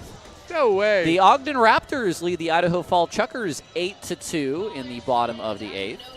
So the Paddleheads, they'll do their thing. They lead 5-2 over the Billings Mustangs. But the Boise Hawks lead the Voyagers 12-8. Nothing more shocking there than a 9-0 no-co lead over Yuba Sutter. Oh my goodness. Who's pitching for Yuba Sutter? Yeah, let's examine this a little bit. All 9 runs in the first. Goodness gracious. You take a player. Now we've got. Gio Brusa? No. This is all the backwards. The system does not understand, I think, home versus road. Because technically Yuba is the home team, but they're the road team in this instance. And the Presto scoring system does not know how to reconcile those differences. So it's 9-0 High Wheelers. No. No? I think it's 9-0 Owls. Okay. I think. What if it is 9-0 High Wheelers? Well, do you know what? We're still on an extended break here, by the way, after the Iglite injury. So let's just hop on flowbaseball.tv and see what the heck is going on up in Yuba. Here it's 5-1 Glacier. Wheelers versus Owls. And it is 9-0 High Wheelers. Yep. Oh, Nevada. Pain. This makes a lot more sense, though. Does make a lot more sense. Trying to show our Glacier broadcasters over there that the score is wrong. It's 9-0 High Wheelers, not Northern Colorado. Presto, incorrect. All right. Well, our joy was short-lived. The other scores, I'd imagine, are right, and those are actually more important. Scores are correct. Technically. Although Yuba Sutter's just a game behind Oakland. Here we go. 5-1. Nobody out. Top of the 6th inning. Runner at second is Clarkson. Collier, the new pitcher, against the righty, Beard. Righty-righty battle. And the first toss after the long delay is taken high for strike 1. And, of course, one thing to remember, Glacier is down to its last challenge. So even though that pitch was close, no, not even a thought of a challenge from Glacier. It was a good pitch, though. It was in the zone. So it's 0-1. Collier against Beard. 1 for 3 today, Beard. Next outside, a ball and a strike. That's another one where I feel like Tilo's got to stick that. That's pretty close to the zone. And even though Collier missed his spot, Tilo needs to hold it. 1-1 count. Collier sinks, then rises into his position from the stretch. Next toss low and away. Not close. 2-1. Beard in the season series against Oakland, just 6 hits in 20 at-bats. Not great, but he has been hitting the ball really well of late. He leads the team with a .472 on base. And the 2-1 toss. is too low, 3-1. And Beard, who's walked a team leading 17 times, is a pitch away from a free pass. Hitters count for Beard, who had a 3-homer game on Friday. Collier's set, looks towards second briefly before coming home, and misses low and away. Beard works the walk. I was going to hold my tongue until Beard reached base. This game sort of feels like a wash right now with the way it started, the injury, sitting around waiting for Collier. It's a 4-run game. I know. It's got a whole different feel to the intensity of the score. It feels like it's 9-1. It does feel like it's 9-1, but it's not. No. Thankfully, 5-1, much closer game than the vibes would make us believe. Not the Rocky Mountain vibes. First pitch to Casarella in the dirt. Good stop by Lozano. He picked it. 1-0. They may not take out Collier. No matter what he happens. might have to wear it in case this inning gets ugly. First and second, Clarkson and Beard, nobody out. 5-1, Glacier, top of the 6th. A Range Rider team that's won back-to-back games and is looking to win 3 straight for the first time in forever. Next pitch, cut on and miss. The high cheese from Collier. He got the chase from Casarella at the top of the zone. I'm just glad to see a team that's not bunting with 2 men on like Ogden and Grand Junction. Yeah. A team that actually is trying to swing away and do damage. Well, Casarella is probably not going to bunt. He does not have a sacrifice hit this year. 1-1 is low and away. That was another one that was pretty close. This one was pretty significantly low and away compared to some other pitches earlier in this game, including from Collier. Righty-righty battle here. Casarella is 0 for 3 today, but is on a 10-game heater, so he's due right here. 2-1 is popped up foul out of play right side. Casarella this season against Oakland, 7 hits, including a triple and a homer. And his third inning ground out off of Matsuoka, it's the second time he's hit a comebacker that has bounced off of his starter for Oakland, because he did it against Luke Short in the first game of that series. That was an RBI knock. 2-2 pitch from Collier. Outside, held off the breaking ball. A little higher, that one would have a chance. It's just too far off the dish. And so the count is full on Casarella. A walk loads the bases for Glacier with none out in the 6th. So this is a big 3-2 pitch from the righty Collier to the righty Casarella. It is swung on and foul tipped. Stays alive, Casarella there. Former Houston minor leaguer, spent 2 years in the Astros system, 1 in the Florida Complex League, another in the Carolina League with the Fayetteville Woodpeckers. This is the 7th pitch upcoming of this at-bat. Collier has now thrown 11 pitches and is yet to record an out. A walk and a 3-2 here. Casarella takes, ball 4 low. Back-to-back free passes issued by Collier, and the bases are full of Range Riders here in the top of the 6th with no one out. So Beard to second, Clarkson to third, Casarella walks, brings up Kingston Liniak. Liniak, who has 5 homers, that leads the team, 8 doubles, leads the team, 22 RBI. Now 23 with his first inning RBI, that leads the squad. And Glacier's up 5-1 in the top of the 6th. First pitch is lifted to right field. Pretty shallow. Monteith could try to throw home. Clarkson will look to tag. He does not, as Monteith unleashes a perfect throw home. And there's one down. I am surprised by that swing. Yeah. Not that Liniak is not trying to do damage, Well, he got a fastball middle, and just didn't hit it well. but that's after having 2 straight men walk, he goes up and swings first pitch. I see what you're saying there. I heard a broadcaster the other day talk about that same thing with one Mr. Lou Helmick. Wonder who that broadcaster was. Bases loaded with 1 out. It's 5-1 Glacier in the top of the 6th inning.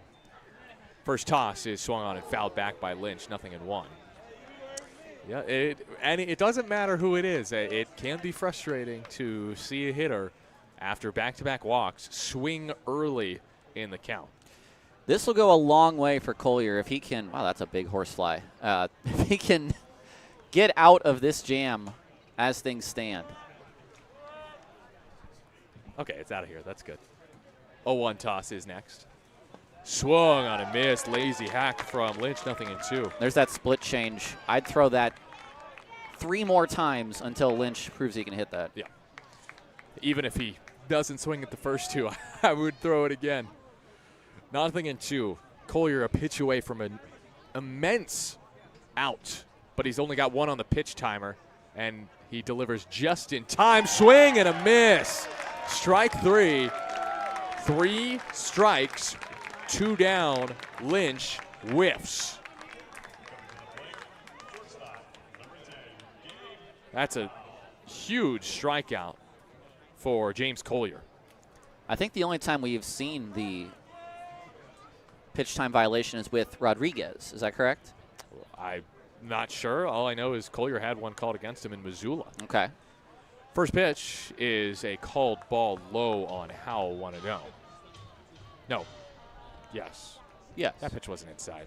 That pitch was inside, yes. Oh, it was? Yes. Okay. 1-0. Would you like to borrow these frames here? Please. Apparently I need glasses. 1-0 from Collier. And that is low and inside, even though it looked close, 2-0. Nowhere to put Howell, who has not walked today but was hit by a pitch. And he's 1 for 2 because he singled in the second. He was thrown out on that single, though, by Almanza. Bases full of Range Riders. 5-1 lead for Glacier, top of the 6th. 2 outs, but a 2-0 pitch here. And Howell swings and fouls it back, helping out Collier there. That pitch was ball 3 high.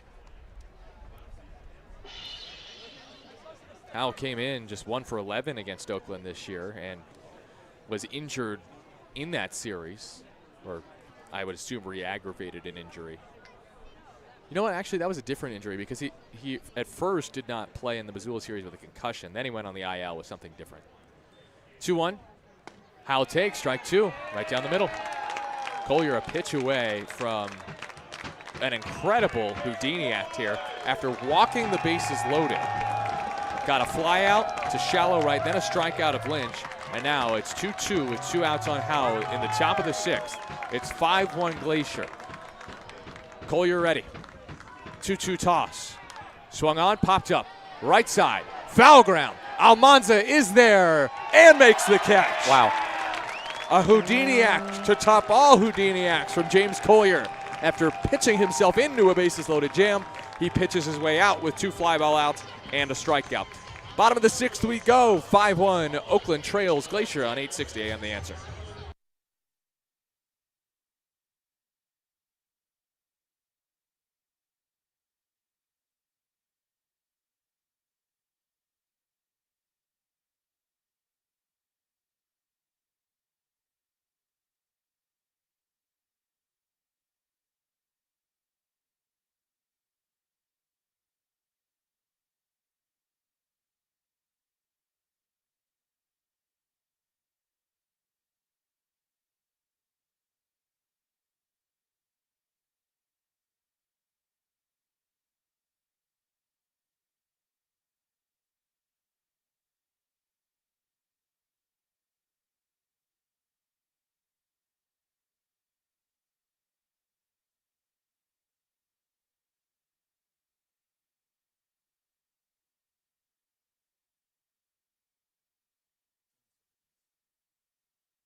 Both catastrophe and the avoidance of such in the top of the 6th inning for the Ballers as they allow a run and Brody Iglite exits with an injury, but they allow just 1 run, escaping a bases-loaded jam. It was like watching a ship sink and then all the passengers get saved. Well said. Very.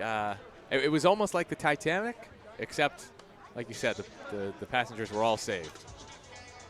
I don't know much about the actual casualties of the Titanic other than I think Jack died. It was pretty immense. It was more like the miracle on the Hudson. We lost the plane, but we got everybody else out. Nice. Hey, all we need is Sully to show up in this game. Yeah. If Connor Sullivan pitches tonight, that's a great sign. It is a worrying sign that Brody Iglite only lasts 2 batters, and we are very much hoping that is just some sort of pinched thing that we can work out. Yes. Hopefully Iglite is able to go next week or even later this week as Daryl Buggs takes a first pitch strike from Bothwell, 0-1. The score is 5-1 Glacier in the bottom of the 6th inning. First pitch strike to Buggs, 0-1. 0-1 to Buggsy. He swings and fouls it straight back. No balls, 2 strikes. Ballers have been held quiet today, just 4 hits. 3 of them are extra base hits, but the problem is they're not passing the bat. Just in 1 inning, which was last inning, the Ballers had multiple hits, but they left 2. 0-2 pitch from Bothwell is low and in. Did it get Buggs? No. 1-2. Just made him run. We still have not seen anyone try The uncaught pitch to rule. take first on an uncaught pitch rule. I don't think anyone has. I almost completely forgot about it until the Ogden series, and I was just thinking, it's a 22-11 game. Might someone try to swipe first? 1-2 toss. Buggs takes high. 2 balls, 2 strikes. Ballers down 4 in this game, down but not out.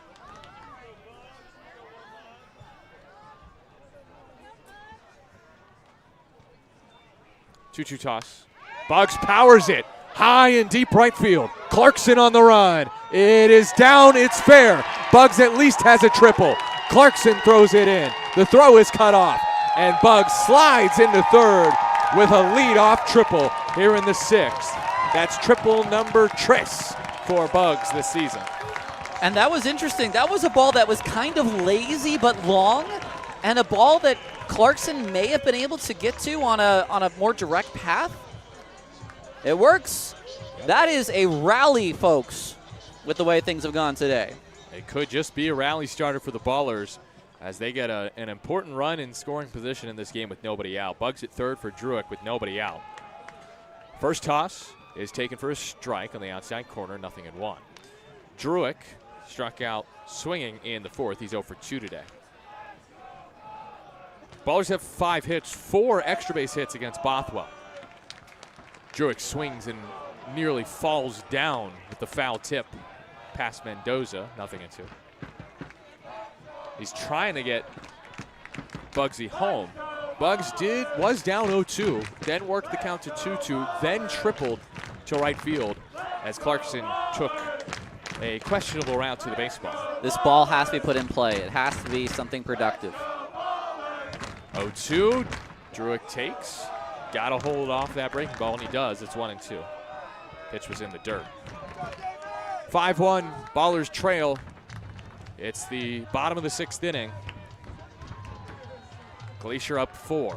Druick, the team leader in on base percentage and slugging, second with 26 RBI. And the 1-2 to the lefty. It swung on, bounced to first. Buggs coming home, and he is safe. Druick is safe. Bothwell off the bag. The toss from Casarella was not enough to get Druick, who beats it out. And here comes Todd Pratt rushing out of his dugout for Glacier. It's 5-2. Oakland within 3 against the Range Riders in the 6th. And Pratt's mind is blown by the call. It's 2 plays like that, of that quality. The pitcher got to the bag before the runner, but did he miss it? I think it feels like there's an error on that play by the Range Riders, because as Todd Pratt is ushered away by Alan Walker, and then Ricardo Rodriguez will run alongside him as Pratt walks back to his third base dugout. Error on Casarella there. Casarella. We're looking at an E3 RBI. E3 RBI is what they're going with at the moment. All right. I think it's the right call. Buggs scores on the play. Druick gets the run home, and just like you said, Tyler, he had to put a ball in play, and he did.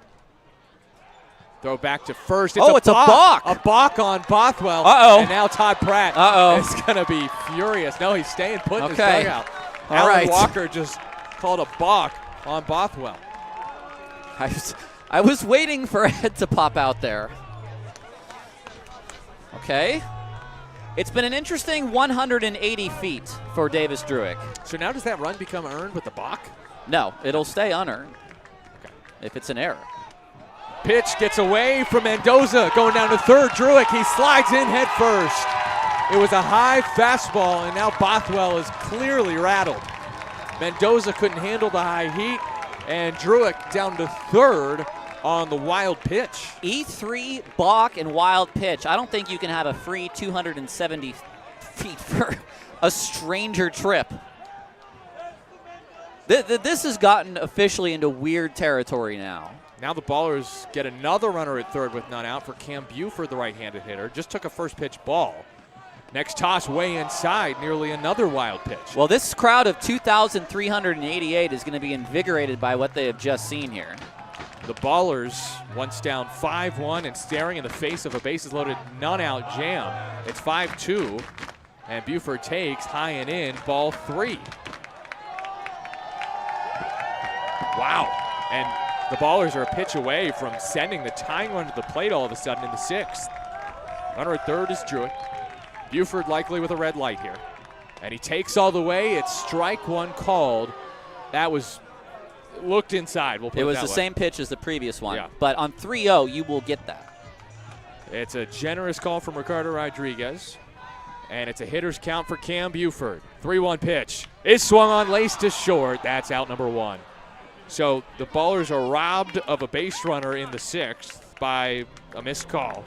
And Buford lines out to Howell at short for out number 1. Druick still at third.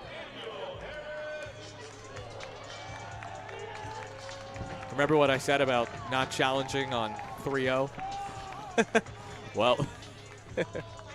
Buford wants to hit, though. Yeah, no. He does not want to take a walk. Now it's Danny Harris after the line drive out to short. First toss. Harris swings and fouls it off of Mendoza, nothing in 1. And this is what Harris needs to do now. He needs to swing. He's got to put a ball on the play the same way that Druick put a ball on the play. It's 5-2, Glacier, bottom of the 6th inning. Ballers back within 3. That's what they entered the 6th inning trailing by. But they've got to get Druick home. Harris swings and powers one. Right field line. It is down. 2 hops and it clangs off the fence. Harris to second base. He strolls in with a 1-out RBI double. Oakland within 2, 5-3 Glacier here in the 6th.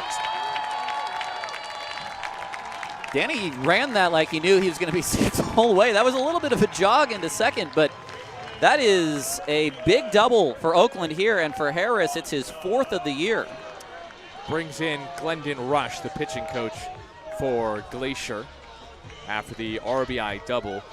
For now, that is, I believe, an unearned run. It's forever an unearned run, yes, because the error got him on base. Oh, right, yes. But at this point, does the run for Bugs become earned? It's earned because there is an RBI on the play. Oh, okay, so it Yes. was always earned. Still learning on the job.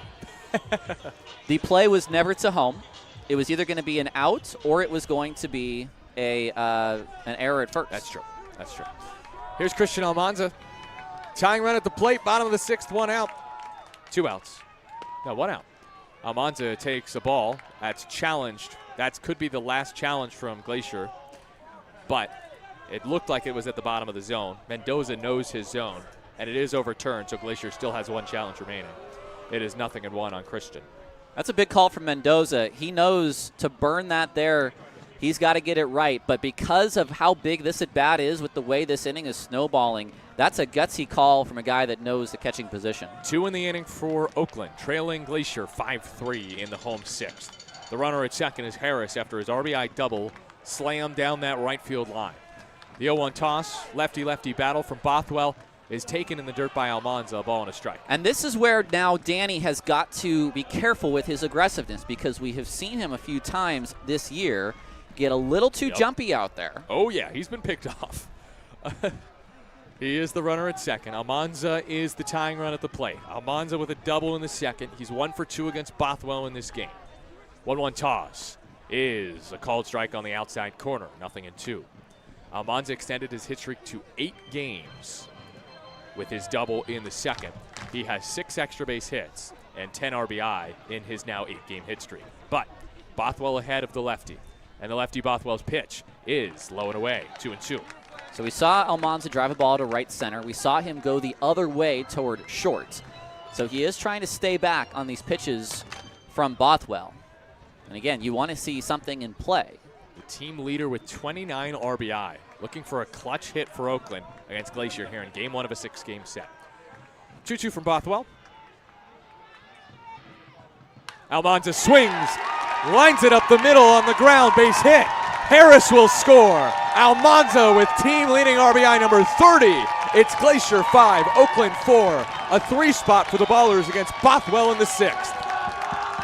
This was all started by Bugs' triple, but where this inning broke was on the play at first base. The error, which Casarilla dropped the ball, the flip was late.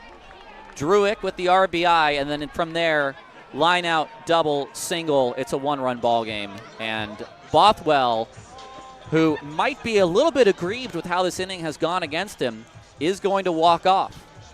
That was a single from Almanza on a high pitch, high fastball, and he still struck it up the middle for the ribby knock. New pitcher for Glacier. They lead Oakland now just 5-4 in the bottom of the 6th. We'll tell you who the new arm is when you return on 860 AM The Answer.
The manager of the Glacier Range Riders is Todd Pratt.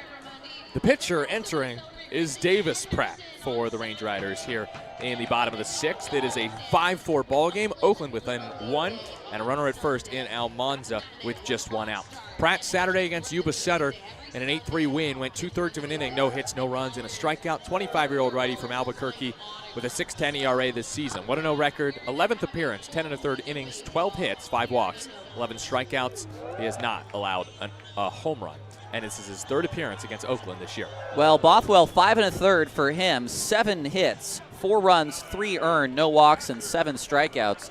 He's responsible for he's responsible for Almanza at first, with Lozano coming to the dish.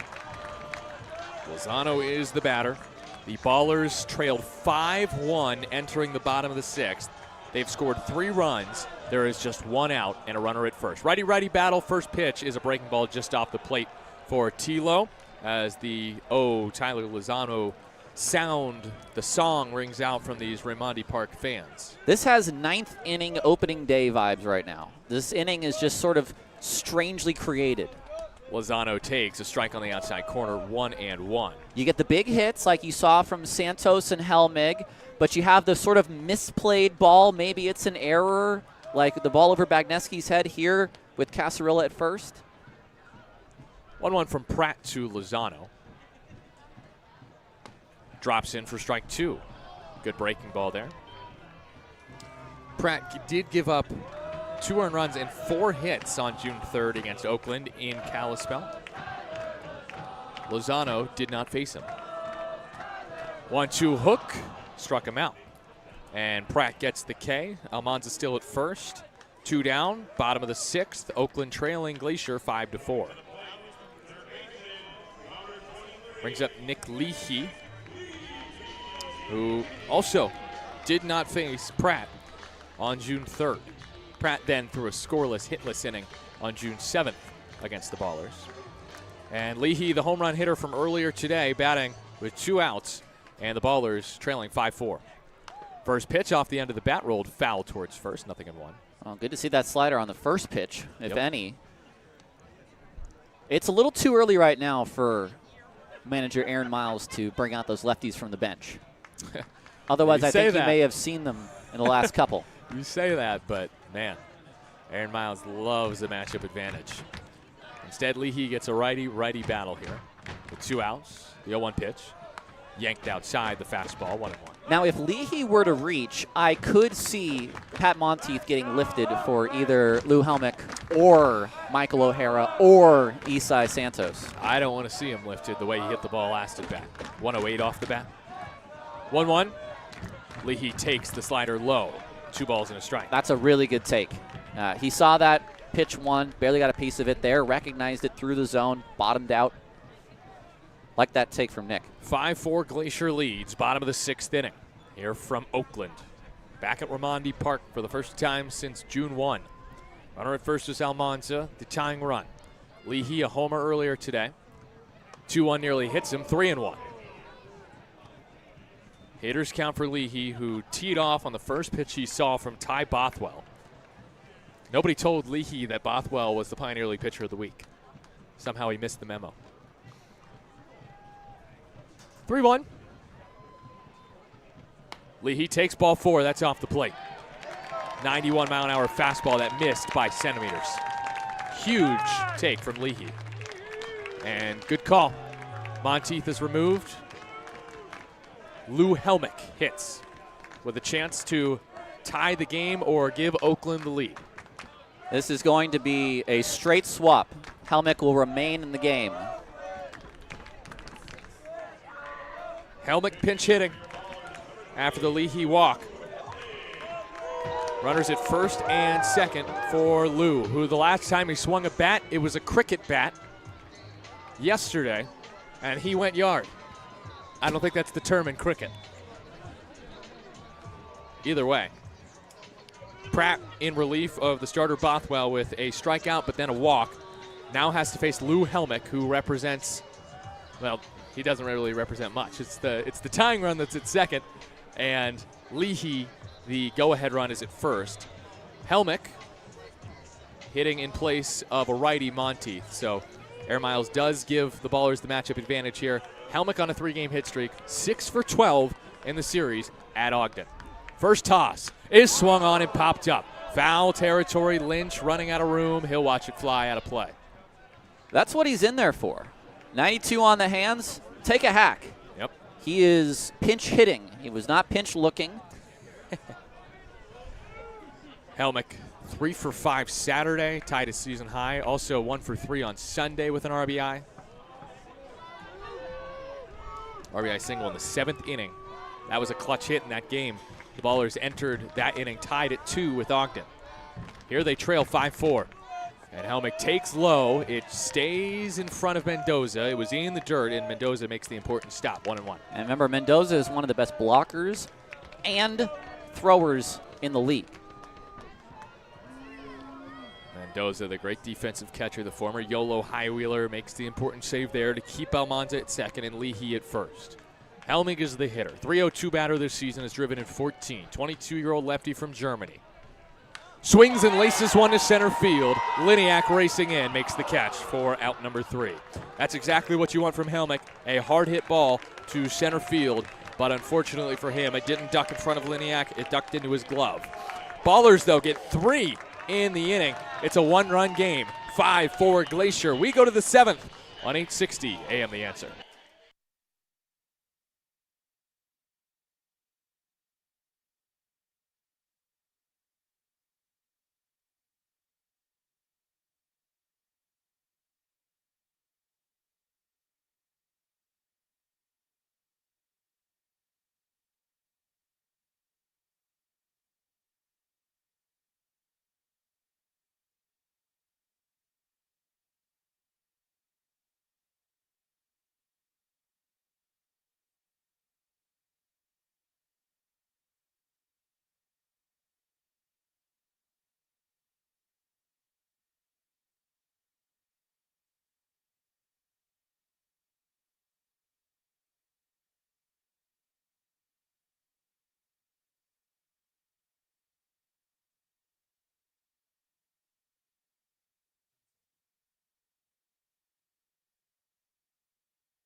Lou Helmick stays in the game in right field after pinch hitting and lining out to end the 6th. But the Ballers are back in this game. It's 5-4 Glacier, top of the 7th inning.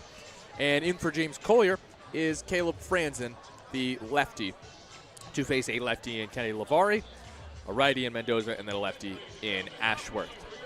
Franzen is the 4th pitcher used by Oakland today. And Franzen, this season, making his 10th appearance. Franzen, 12 innings, 14 hits, 2 walks, 15 strikeouts, and a 6 ERA, a 2-0 record for the lefty, Franzen. First facing the lefty, Lavari, here in the 7th. 5-4 Glacier leads. First pitch is a strike on the outside corner, 0-1. Franzen Sunday against Ogden in a 7-4 win.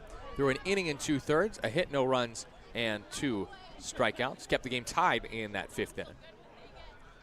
0-1 is a called strike on the outer half, 0-2. Franzen, 2 appearances against Glacier. The last one, not great. He gave up a homer to Barranca and a Casarella triple. 0-2 outside corner, strike 3 call. Lavari did not lift the bat off his shoulder, and he looks at 3 straight strikes. 1 down. So a strikeout to start Franzen's day. Now faces a righty in Mendoza, who has a strikeout today, but also a 2-run homer that was back in the 2nd inning. He is 1 for 3 in this game. 5-4, Ballers trail. First to Mendoza is poked into right center field. Bugs over, makes the squeeze. No beer for the beer batter, Mendoza. No beer produced by him, but he is out number 2. Next up is Ashworth. Ashworth today has reached all 3 times, 2 walks and a single. Franzen, his first time facing Glacier this season, struck out the side in the 8th inning in Kalispell against his former team on June 5th. That's right, Franzen was on the spring training roster for the Glacier Range Riders. Ballers are happy to have him.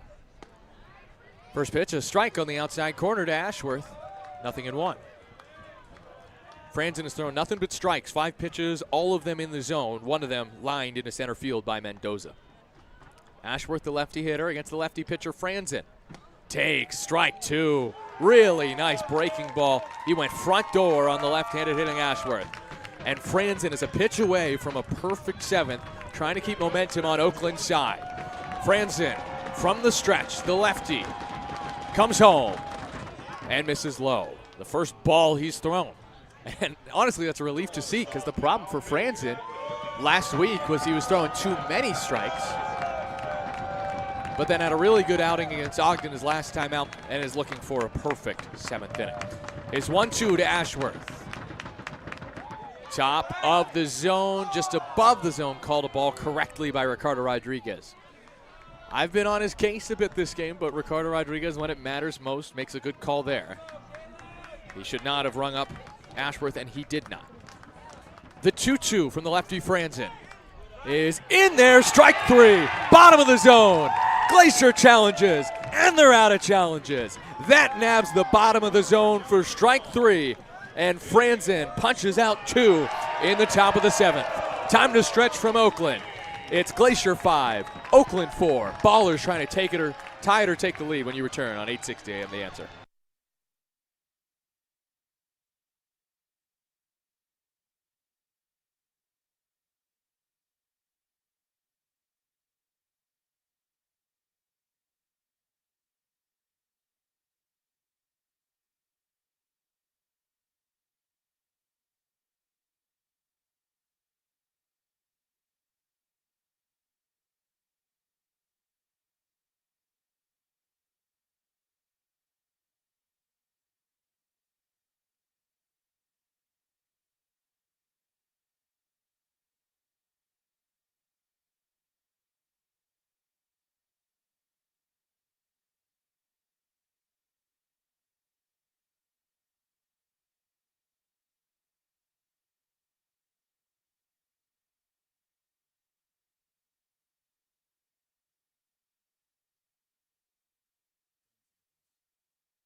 Bottom of the 7th, Ballers within 1. Glacier turns to one of their best relievers here in the bottom of the 7th inning. To face at the top of the lineup, it's Nick Zegna, 24-year-old from Newark, Delaware.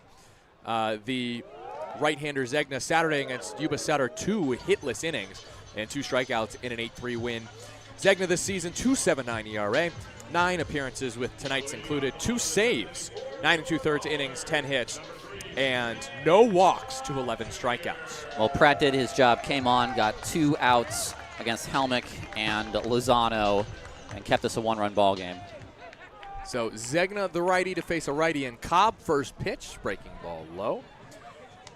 This is Zegna's 3rd time facing Oakland. The first time didn't go so hot. In 2 innings, gave up 5 hits and 2 earned runs. That's 2 of the 3 he's allowed this season. Next, a breaking ball drops in for a strike on Cobb. A ball and a strike now.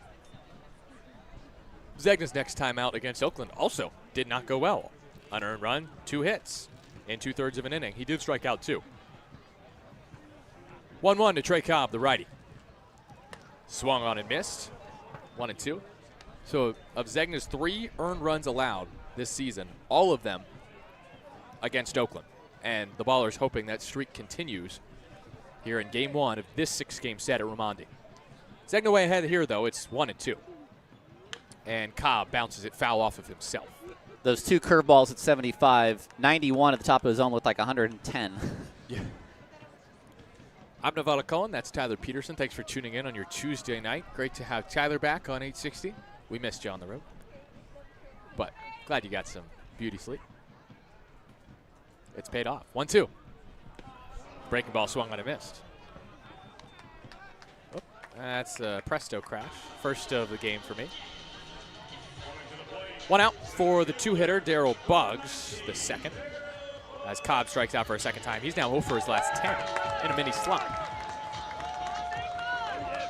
So Buggs at the plate with 1 out. His triple ignited a rally in the 6th inning. You called it, Tyler. That was amazing. How about he's still looking for that first pro home run? No, he's not. He locates a strike. Nothing in the line. Oh, Buggs. Oh. Yeah. Yeah, he is.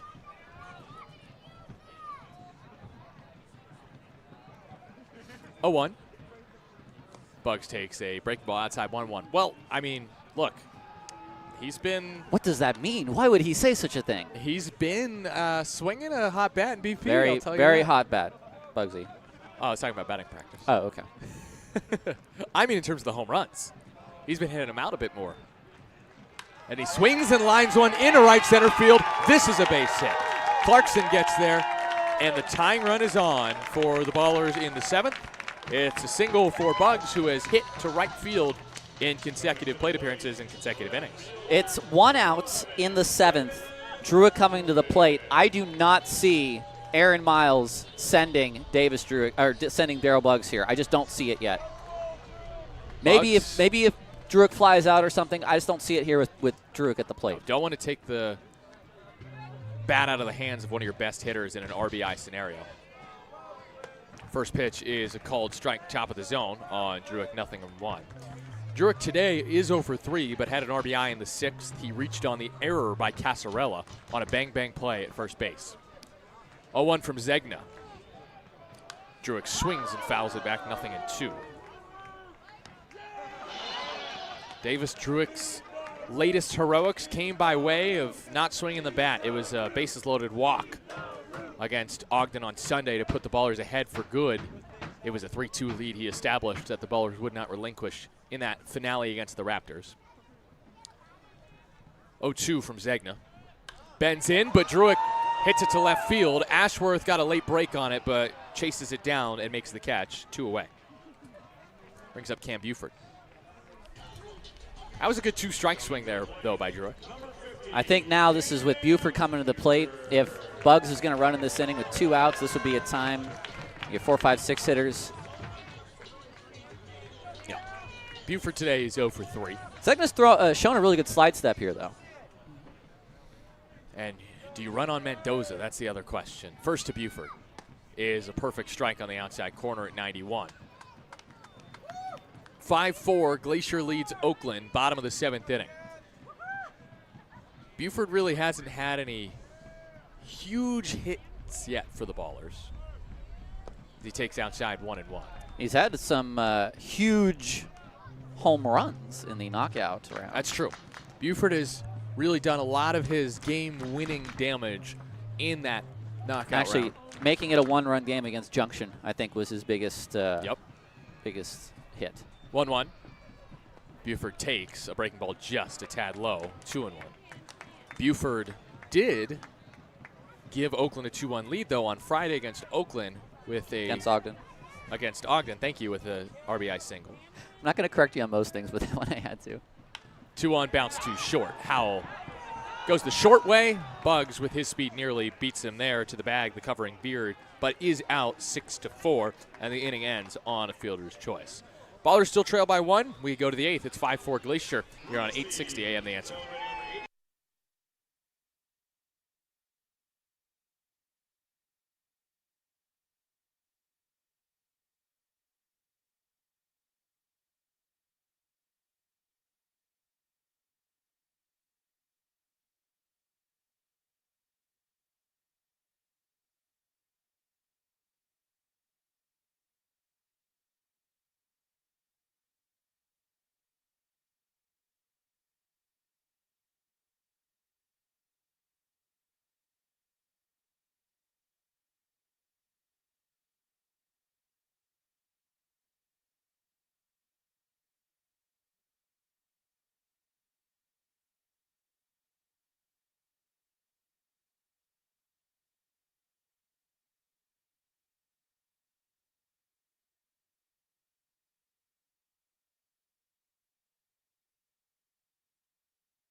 Your line score after 7.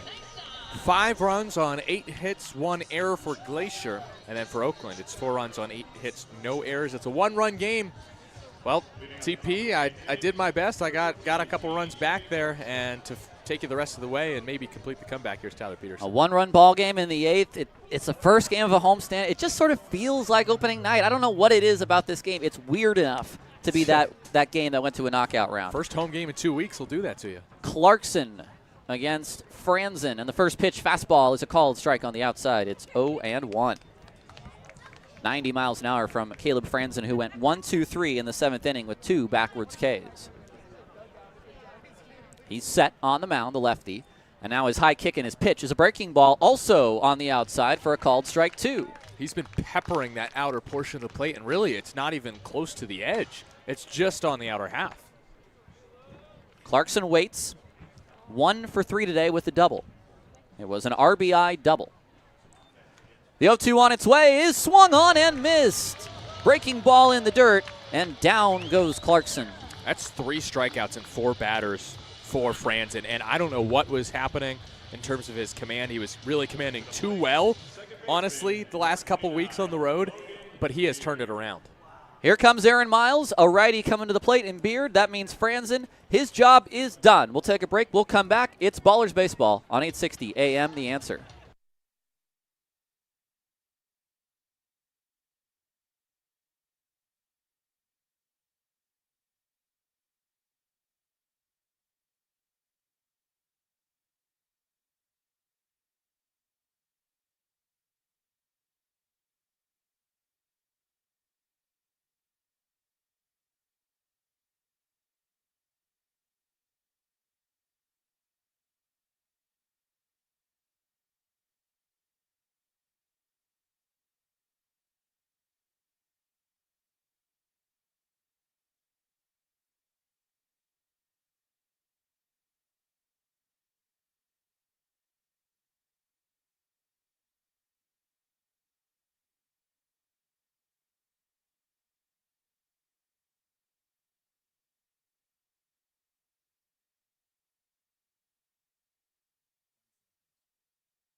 3 righties coming up for Glacier. That means the Ballers will go back to the bullpen. It's their 5th pitcher of the night, Carson Lambert, the right-handed pitcher who this year has an 0.69 ERA, allowing 1 earned run in 13 innings. This will be a team-high tying 12th appearance for him. He'll try to keep this a 1-run ball game here in the 8th, 1 away, 5-4 Glacier leading. And he enters for Caleb Franzen, who was awesome. An inning and a third with 3 strikeouts, no hits or runs allowed. That is one of the best performances we've seen this season so far from the lefty, Franzen. Logan Beard will be the first batter to face Lambert as he just finishing up a couple warm-up pitches here. Then Xavier Casarilla. If one of those two were to reach, at that point they would go to Kingston Liniak, the number 4 hitter. And do not sleep on Logan Beard.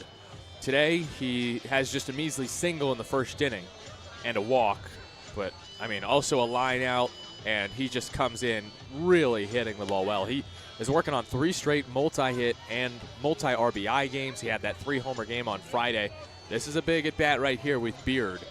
And if you're a pitcher like Carson Lambert, you just want to get that first guy to establish momentum, and then he'll be off and running. The Ballers in the bottom of this inning will have the scheduled hitters of Harris, Almanza, and Lozano.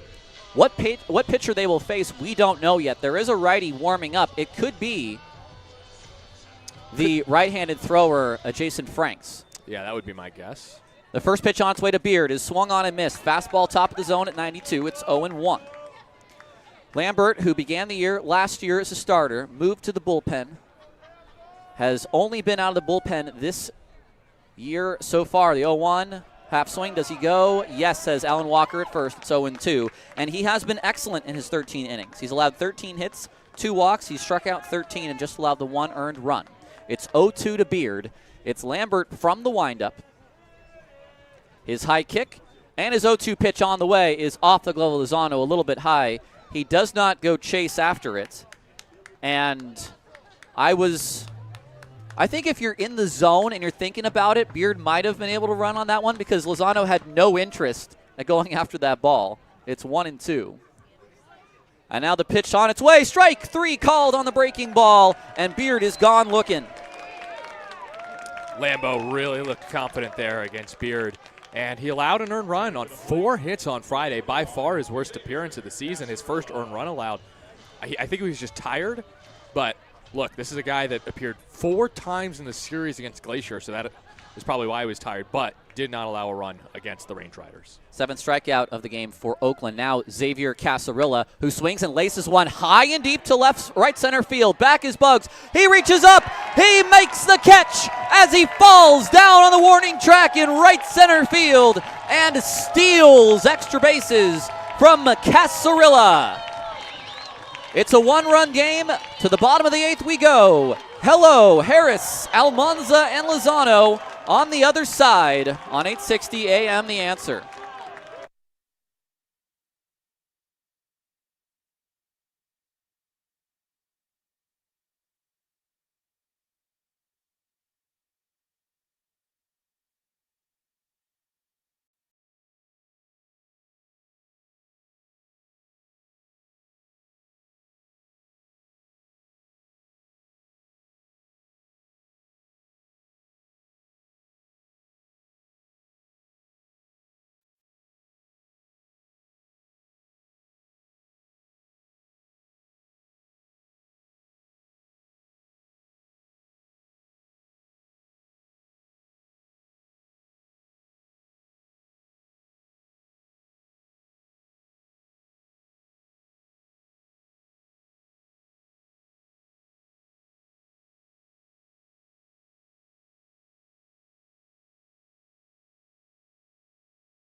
That was on June 7th.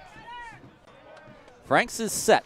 Close stance on the mound. Ball behind his back. Now the pitch on its way is a ground ball towards second. It was the fastball. Beard is up. Beard's throw across the diamond is in time. And that is the inning. 1, 2, 3 in the 8th go the Ballers. And we head to the 9th. 5-4 Glacier on 860 AM, the answer.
It's the top of the 9th. Lambert still on the hill. A 1-run ball game as the Ballers and Range Riders playing an awful good one to begin this game. We'll see Liniak, Lynch, and Howell against Lambert in the 9th. His job is to pass it along to give Oakland a shot at trying to come back in the bottom of the 9th. Leahy, Helmick, and Cobb, 8, 9, and 1, scheduled for Oakland on the other side, and probably a pinch hitter to begin those 3 as well. Yep, good game on our hands. Glacier looked like they might cruise to a win in the 6th inning, but Oakland was able to escape a jam. James Collier pitched into and out of a bases-loaded no-out jam, and then Oakland got 3 in the 6th. That is the most impactful inning tonight. 2 hits for Liniak. He's been on 3 times with a hit by pitch.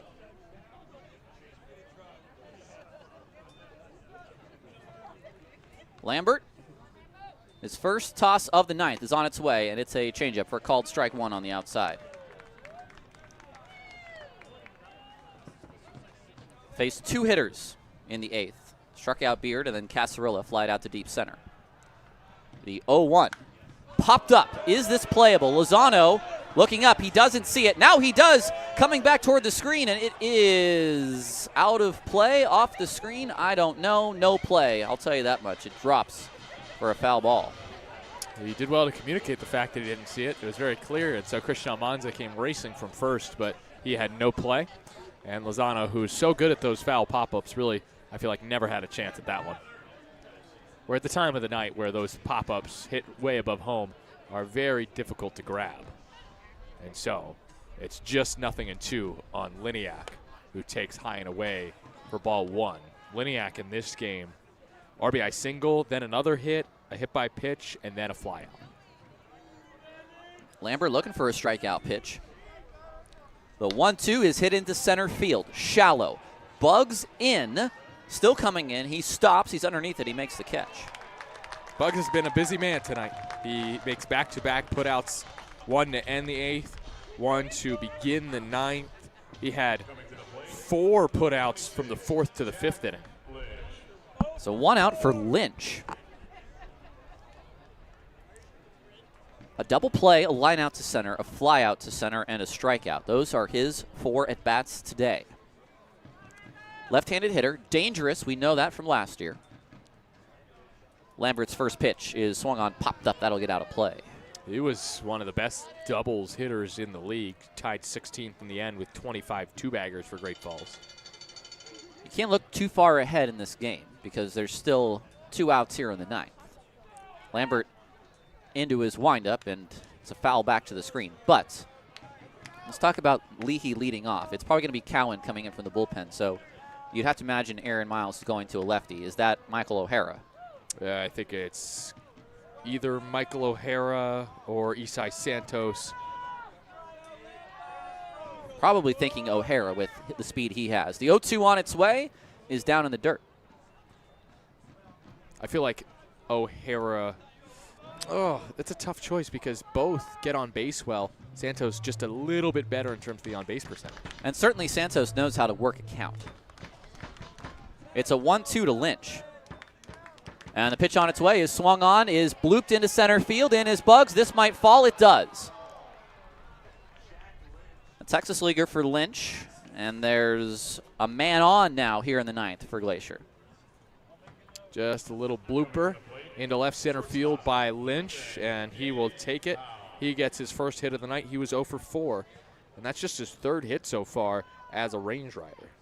And this is why I said you can't look too far ahead to the ninth, which is 2 outs away, is now Gabe Howell, who is one of the best extra base hitters the Pioneer League has seen the last 3 years. Bats with 1 away and a man at first. 5-4 ball game here in the top of the ninth. And the first pitch on its way to Howell. He swings and fouls it back, 93 above the hands. It's 0-1. Oakland with 2 challenges left. Glacier with 0. None.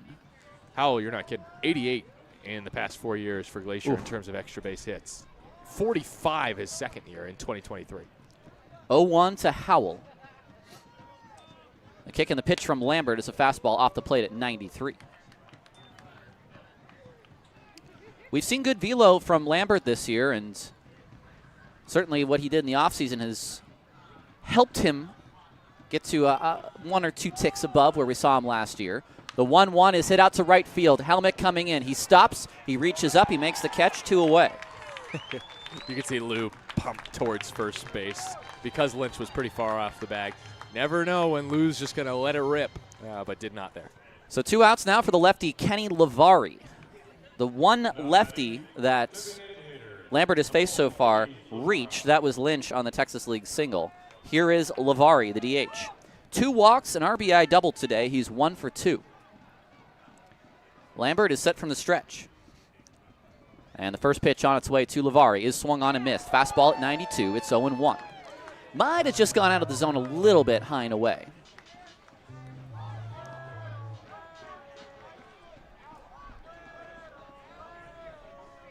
Lozano setting up low.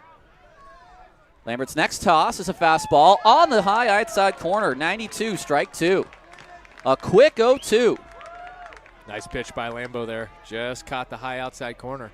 I would go right back up there. Set is Lambert. Lozano sets up away.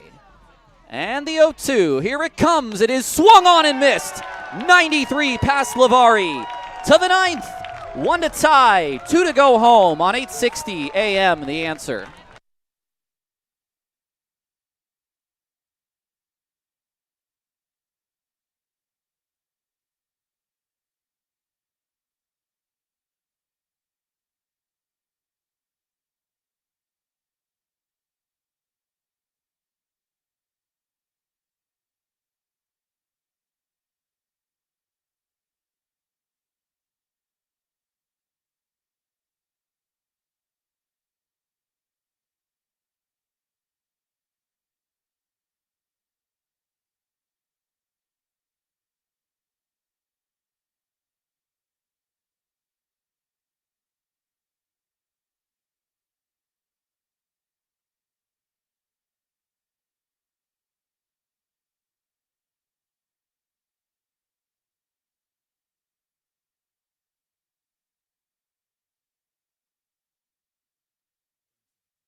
The closer for Glacier, Cam Cowan. His 10th appearance. He has a save on the year, no record of 4.22 ERA. He has struck out 23 batters in 10 2/3 innings. He has walked 8. And he will face Isai Santos to begin this inning, who will pinch hit for Nick Leahy. So Franks goes an inning, no hits, no runs, and gets a strikeout. And now it's Cowan, who, yes, he has 1 save and he's a solid reliever. However, 13-9 loss on Friday against Yuba Sutter, his last appearance, and he gave up 3 earned, 2 Ks, a homer. I believe the lone hit he allowed was that home run to Cadeau, the grand slam. And so the Ballers are hoping that he is haunted by that in tonight's outing. California has not been exceptionally kind to Glacier. They've played a lot of close ball games. They've played 10 one-run ball games this year, 5-5 split between the two. All right, Santos to lead things off for Leahy. Santos this year, 265, an on-base percentage, though, of 438. He has a home run and 11 RBI. He needs to get on. First pitch to Isai is down low for ball one at 94 miles an hour. He is not afraid of the big stage. 1-0. The pitch to Santos. He takes high, 2-0. And there's nothing he does better than getting on base. 438 on base percentage with 13 walks, and already in a 2-0 count here against Cowan. And you do not swing on a guy 2-0 just coming out of the bullpen. The pitch on its way is taken low, 3-0. Yeah, that was nowhere close at 95, well south. Santos has a red light as red as a tomato right here. 3-0. The pitch to Santos is low for ball four. It's a 4-pitch walk to begin the ninth, and Santos is the tying run. Now, Nick Leahy's saying, well, I could have done that, Aaron Miles, but give Isai Santos credit. For whatever reason, he just loves to walk. That's his 14th of the year, and the tying run is on. Lou Helmick. Lou Helmick is the potential winning run. And Lou Helmick last time out, a line drive and a pinch hit at bat in the 6th inning. He's hoping to win it with one swing here. 4 balls from Cowan. The first pitch is high for ball 5. Now, do you wait till you get a strike, or do you say, I am going to try to end this ball game? If it's middle, you got to swing if you're Lou. That's the only reason to swing, though, right here. Cowan to throw over, and back is Santos.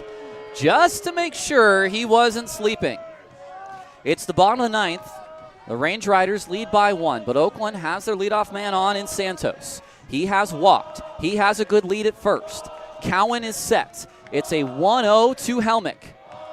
The pitch on its way is a fastball, high for ball 2, and it's 2-0 to Lou Helmick. It's been 6 balls to begin Cowan's night, and the crowd shouts ball 7. And the pitches haven't been close either. He is struggling with command. He needs a strike here. They've been all fastballs. The pitch is high and away for ball 7. And now the crowd chants ball 8. They're all fastballs, and I think at one point you say, let's toss in a slider here. I do not see Helmick swinging here. He can't. The 3-0 on its way. Cowan will throw in strike 1. He wanted a swing there. And now Helmick, he will be activated on 3-1. He's not afraid to use a challenge either, Big Lou. And now Cowan throws over again. It's a second disengagement for Cam Cowan, and back to the bag in time is Santos. And now Isai, I don't see him running here, but he certainly can get a big lead. No, he won't. The 3-1 on its way. Helmick takes high. It's ball 4. Back-to-back walks to begin the 9th. And if that doesn't bring out pitching coach Glendon Rush, I don't know what will. He will jog out to the mound. This is a fire drill. Yeah. So Cam Cowan, again, this season, the strikeouts are insanely high. The walks really aren't. 8 walks, 5 hits in 10 2/3 innings. So this is strange. Now, he did walk 2 on June 6th against Oakland. If you flip back to 2 weeks ago, that was the Friday game in which Glacier lost 5-2, and Cowan got the 9th inning then and allowed the first. It looks like, I'm pretty sure what happened was Santos singled against him that day, but then there was a runner thrown out at third, but still walked 2 of the first 3 hitters. What do you do if you're Oakland? 2 men on, nobody out. Cobb will take ball 1 outside on the slider. Tell you what you do. You don't swing until you get a strike. The corners are in, trying to expect a bunt. It's 1-0 from Cowan. He kicks and fires, and it hits Cobb. Whoa! In the back at 93. Oakland has the bases loaded with no one out in the 9th. This sounds crazy, but do you pull Cowan here? You might have to. This is the same conversation we had. Never mind. I'm thinking of something else. That's okay. In another life, we had the same conversation. I was yelling to myself about Mason Miller, in an A's game a couple of weeks ago, that's what I'm thinking. But with Cowan as maybe the Mason Miller of the Pioneer League, he will face Bugs. Infield is in. They will come home. The first pitch is a slider for strike one. Good pitch. They're loaded with no outs. The Ballers are down 1 in the 9th. Bugs has got to get it through the infield. The pitch on its way. Bugs swings, pops it up behind first, into foul territory. Over is Casarilla. He will have no play. That was actually, I think he did that on purpose. Does that sound stupid? He did not make a good effort. No. I think in that situation, he makes that catch and spins and throws. He's close enough. But now Bugs, I got to tell you, Cam's going for the strikeout here. Yeah. Cowan is going for the strikeout here now on 0-2 for Bugs. 2 hits for Bugs today. The pitch, Bugs swings, ground ball, and it is just foul. Wow. A high chopper down the first base line that had some kind of spin. Foul. Everyone was already at the next base. It was late on the fastball, but better a foul ball than a strikeout in this situation. And he is going to have to battle like he's never battled before as a baller. Cowan sets. The 0-2 to Bugs. He swings, hits this out to center field. It's shallow. Everyone converging. Will this fall? Yes, it will. It will fall. The throw will go to third. There is an out there, but it is an RBI hit for Darryl Bugs. It's a fielder's choice, excuse me. It's an RBI fielder's choice that has tied this game. Goes 8-5 the out. Yes. This game is tied on the Texas League Fielder's Choice. Now Druick. There is an out in the inning. Cobb at second, Bugs at first, Druick at the dish. Cowan's first pitch is swung on and missed. Druick chased below the zone. He wanted the glory to himself there. I cannot blame him. How can Druick adjust here? He's had an off day, a strikeout. He did drive in a run with an error. That's taken inside for ball 1-1-1. This game is tied in the 9th. The Ballers have come back. They have been given a gift. 2 walks and a hit by pitch in the inning. The 1-1, Druick takes a strike, and now he is going to challenge that. It's a good place to do it. They had 2 left. Can't take them home with you. 1-2. They will have 1 remaining. There is no 10th inning. And now Druick will have to be ready. They're not holding on the runners. They can all get a huge lead. Cobb from second, Bugs from first. Here comes the 1-2. Cowan to the dish, and Druick swings and misses. Tried to stay back on the changeup, and it's the first strikeout for Cowan today. And it's all down to Buford. 2 outs in the 9th. Runners at first and second. The Ballers have tied the game in the 9th on an RBI fielder's choice, which should be a single, but it's not, for Darryl Bugs. Cowan's first pitch to Buford. On its way, he swings and misses at his slider. It's 0-1. Buford won a knockout round 5-0 against Glacier a couple weeks ago. This is a spot here for him at home to be a hero. 0-1. The pitch. Buford chops one off his foot, foul. And I think he's swinging because he is saying, I am going to swing, and I'm either going to beat you now or I'm going to beat you after this inning is over. That's his mentality. No doubt. Cam, one of the best in the biz at the knockout round. And Cowan's a pitch away from forcing said knockout round. Buford is 0 for 4 today. He is down 0-2. Pitch on its way. He takes inside. Ballers still have a challenge left. That was the breaking ball from Cowan. We've seen much more breaking ball usage here in the last couple of batters. Does Cowan have confidence in that fastball? The 1-2 on its way, and it's a breaking ball off the hands towards second. Beard charges. His throw to first is offline. He's safe. It's an infield single. It just did barely pull off Casarilla at the bag. And Danny Harris will have a chance to hit. Everyone's safe. Runners at all 3 bases. Harris, who doubled in the 6th, at least one more batter. This is the final batter of the game. Well, here we go, Tyler. Danny Harris, who's been clutch this season. You said it's felt like opening day. Remember what he did on opening day. The first pitch, he will take a fastball confidently thrown by Cowan. It's a strike, 93. I think back to opening day, had that game-tying sac fly. Sac fly won't do it here. There's 2 outs. Everyone will be off. The 0-1, Harris takes, it's past Mendoza. Here comes the runner, Cobb. He will score. And the Ballers win it with 2 runs in the 9th. It's the walk-off wild pitch. Pandemonium at Raimondi. They didn't even get a hit in the 9th. What just happened, Tyler? I have to say this with all sincerity and to not pile on. It has been the way things have been going for Glacier as of late. Yep. And I say that in a non-demeaning way. It is 2 runs for Oakland in the 9th. Walk, hit by pitch, fielder's choice, strikeout, a single for Buford on the infield, and then a wild pitch. And somehow in this game, that felt like it was 9-1 Glacier at one point.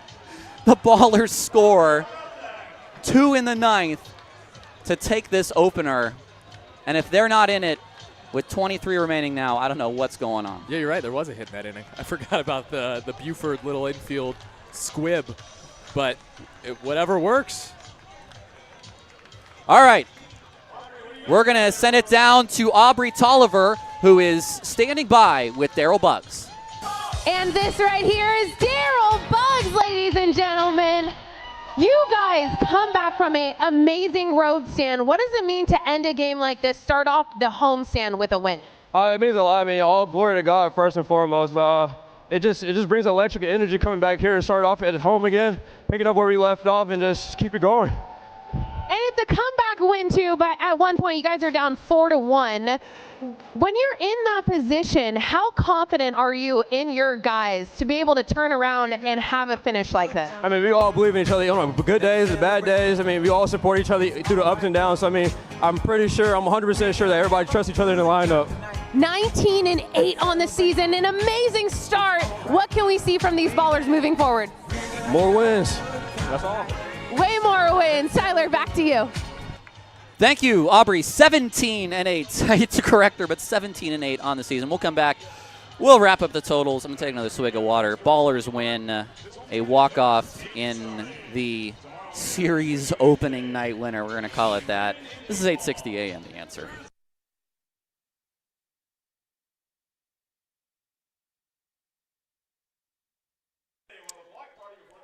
Two segments.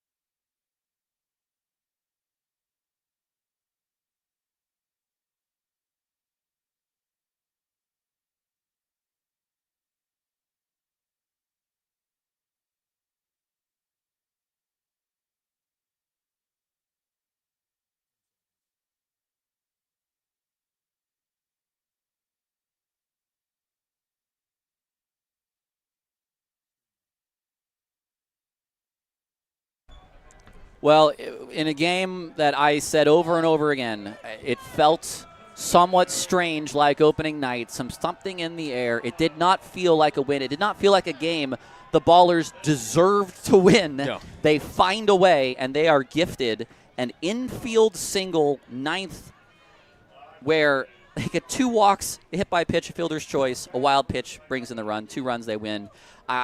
Let's talk about this game in its entirety.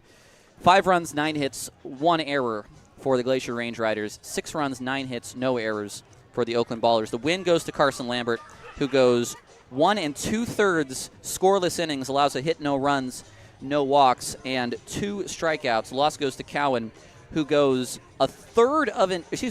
two-thirds of an inning, nearly got out of it. He allows 1 hit, 2 runs. Both are earned. He walked 2, he hit a batter, and he struck out 1 as well. No save in the game. Time of the game, 2 hours and 54 minutes in front of 2,388. Well, early on, we had some questions about Dylan Matsuoka, who kind of got a late start to the proceedings, didn't run out when he was announced. Might have even still been warming up in the bullpen. I could not see. But at about 6:40, we were finally ready to go. And he did not start great. Allowed a walk to lead off the game, which is always a bad sign. A run in the first, 2 in the second, and then another one in the third. We were getting a little bit concerned. The Ballers then, on the first pitch of the third inning, Nick Leahy sent one out to deep left field. A towering shot, a parabolic charge to left field, and it was 3-1. At that point, Matsuoka settled down. He went through the 4th and the 5th without anybody getting on, and then this is where things really took a turn for even the worse for Oakland when Brody Iglite came in. Yeah, it was scary because Iglite comes in trying to put up a 0 in the 6th inning, probably pitched the 7th as well, and then he gives up a single and a double, and all of a sudden you see him clutching at the back, gritting his teeth. You could tell something's wrong. He exits after just 2 batters, giving up a run with an injury, and then James Collier enters, and that's when things get really weird. It's because he walks the first 2 batters. Bases are loaded, nobody out, and it goes fly out, shallow, strike out, pop out in foul territory, and somehow Collier got out of that inning.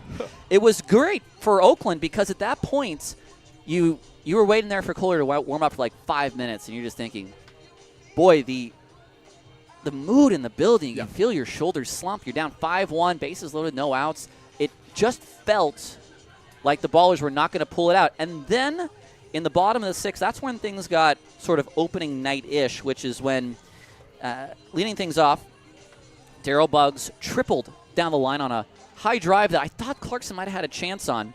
The next batter, Druick bounced one to Casarilla, which he dropped and then threw to first a little bit offline so that the pitcher didn't step on the bag, so we're told. Todd Pratt had something to say for that.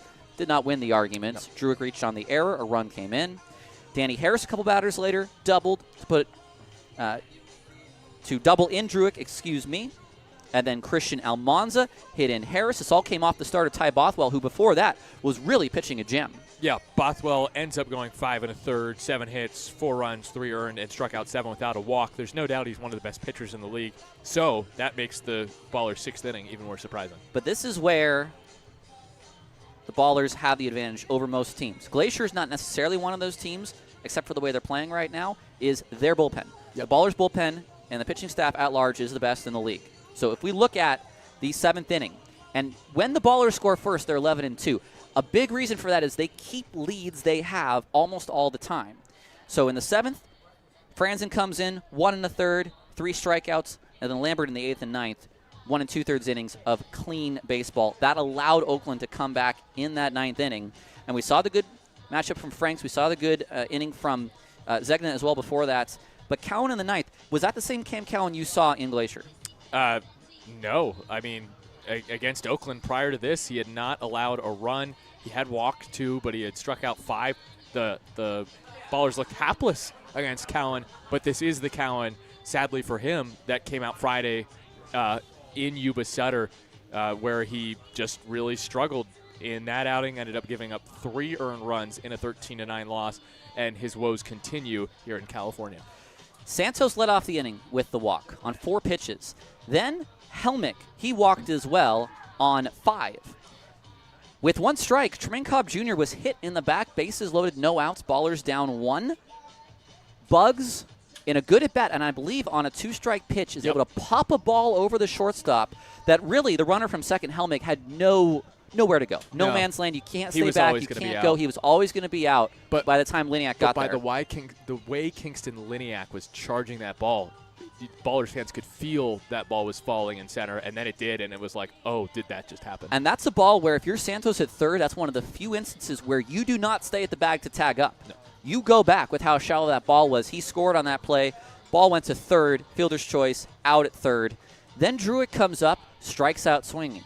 We're feeling knockout roundish now, right? Well, Cam Buford fought off a couple pitches, took a few inside, bounced one very slowly to first, and then I watched Bugs. He held up a little bit to try to get in the way of Beard, whose flip just was a little bit short of the bag, brought Casarilla off, and then with Harris at the plate, give Tremaine Cobb a lot of credit for being ready. Yep, because when Cowan unleashed a fastball low and away that got past the catcher Mendoza, a rare ball past the catcher Mendoza, it never happens. He blocks everything, except he couldn't block that wild pitch from Cowan. And Trey Cobb, who in a game where he really struggled, he was 0 for 4 with 2 strikeouts. He's 0 for his last 10 at the plate, but he gets that hit by pitch. He's the winning run at third, and he comes home on a wild throw. The Ballers did not get their 17th win of the year until game 30. This is game 25. They are a little bit ahead of schedule, and they are definitely in the mix. We will tell you what happened around the league when we come back on the other side on 860 AM The Answer.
Welcome back to Raimondi Park, the last segment of our postgame show. Ballers win 6-5, a dramatic ninth inning comeback, but did they gain any ground in the playoff race, Nevada? What happened around the league? Spoiler alert, yes, they did. Grand Junction Jackalopes beating the Rocky Mountain Vibes 11-5. Grand Junction holding off the Vibes, so now the Vibes fall again. We'll, of course, talk about the standings a bit. Christian Castaneda, who is not a Jackalope the time the Ballers played him. I don't know who he is, but they added him, and well, he had 4 RBI in the game, so that was a good pickup. The Boise Hawks beat the Great Falls Warriors 15-8. The Ogden Raptors over the Idaho Falls Chuckers 10-2. My boy, True Fontenot, pride of Tallahassee, 3 RBI for the Ogden Raptors against the Idaho Falls Chuckers. Chase Chapman, also my guy who I sat in the booth with through 7 innings, a 2-run ball. He improves to 3-1 for Ogden this season as Connor Harrison falls to 3-2. And he's been throwing well for Idaho Falls this year. That's a big night for Idaho Falls. No alcohol night. The city of Rexburg comes out for that. Wow. Well, no alcohol. They probably were wishing there was a bit of alcohol as they lost 10-2. Missoula Paddleheads win 7-3 over the Billings Mustangs in Missoula, so the Paddleheads keep winning. And it's 18-1 Yuba Sutter in Yuba Sutter against the NoCo Owls. That is not the least bit surprising. Poor Owls with a Z. All right, that is your Pioneer League scoreboard for June the 17th. What a game we saw here. It was weird. It didn't feel very great, but if you're a Ballers fan, it ended on a high note. And that is where we will leave you until tomorrow, 6:30, pack time, game 2 of our series. Range Riders and Ballers. Reed Butts will throw. It's Women in Baseball nights. We hope you join us. If you cannot, then tune in on Flow, on 860 AM The Answer, on 860amtheanswer.com, or on our YouTube stream at Oakland Ballers. For Nevada Cullen, for Chris Dorr, for Gavin Wappler, for Ben Verhoek, for Brandon Colthurst, and a special thank you to the broadcast team of Patrick and Scott as well. Patrick was my guest today, who came on these airwaves. Nevada went on the airwaves of, what was the call sign for them? The KT something Z, maybe? Nice try. Anyway, we'll figure that out some other time. I'm Tyler Peterson. Thank you so much for joining us today on this Tuesday evening. Once again, the final score, Ballers 6, Range Riders 5. Have a good rest of your Tuesday evening.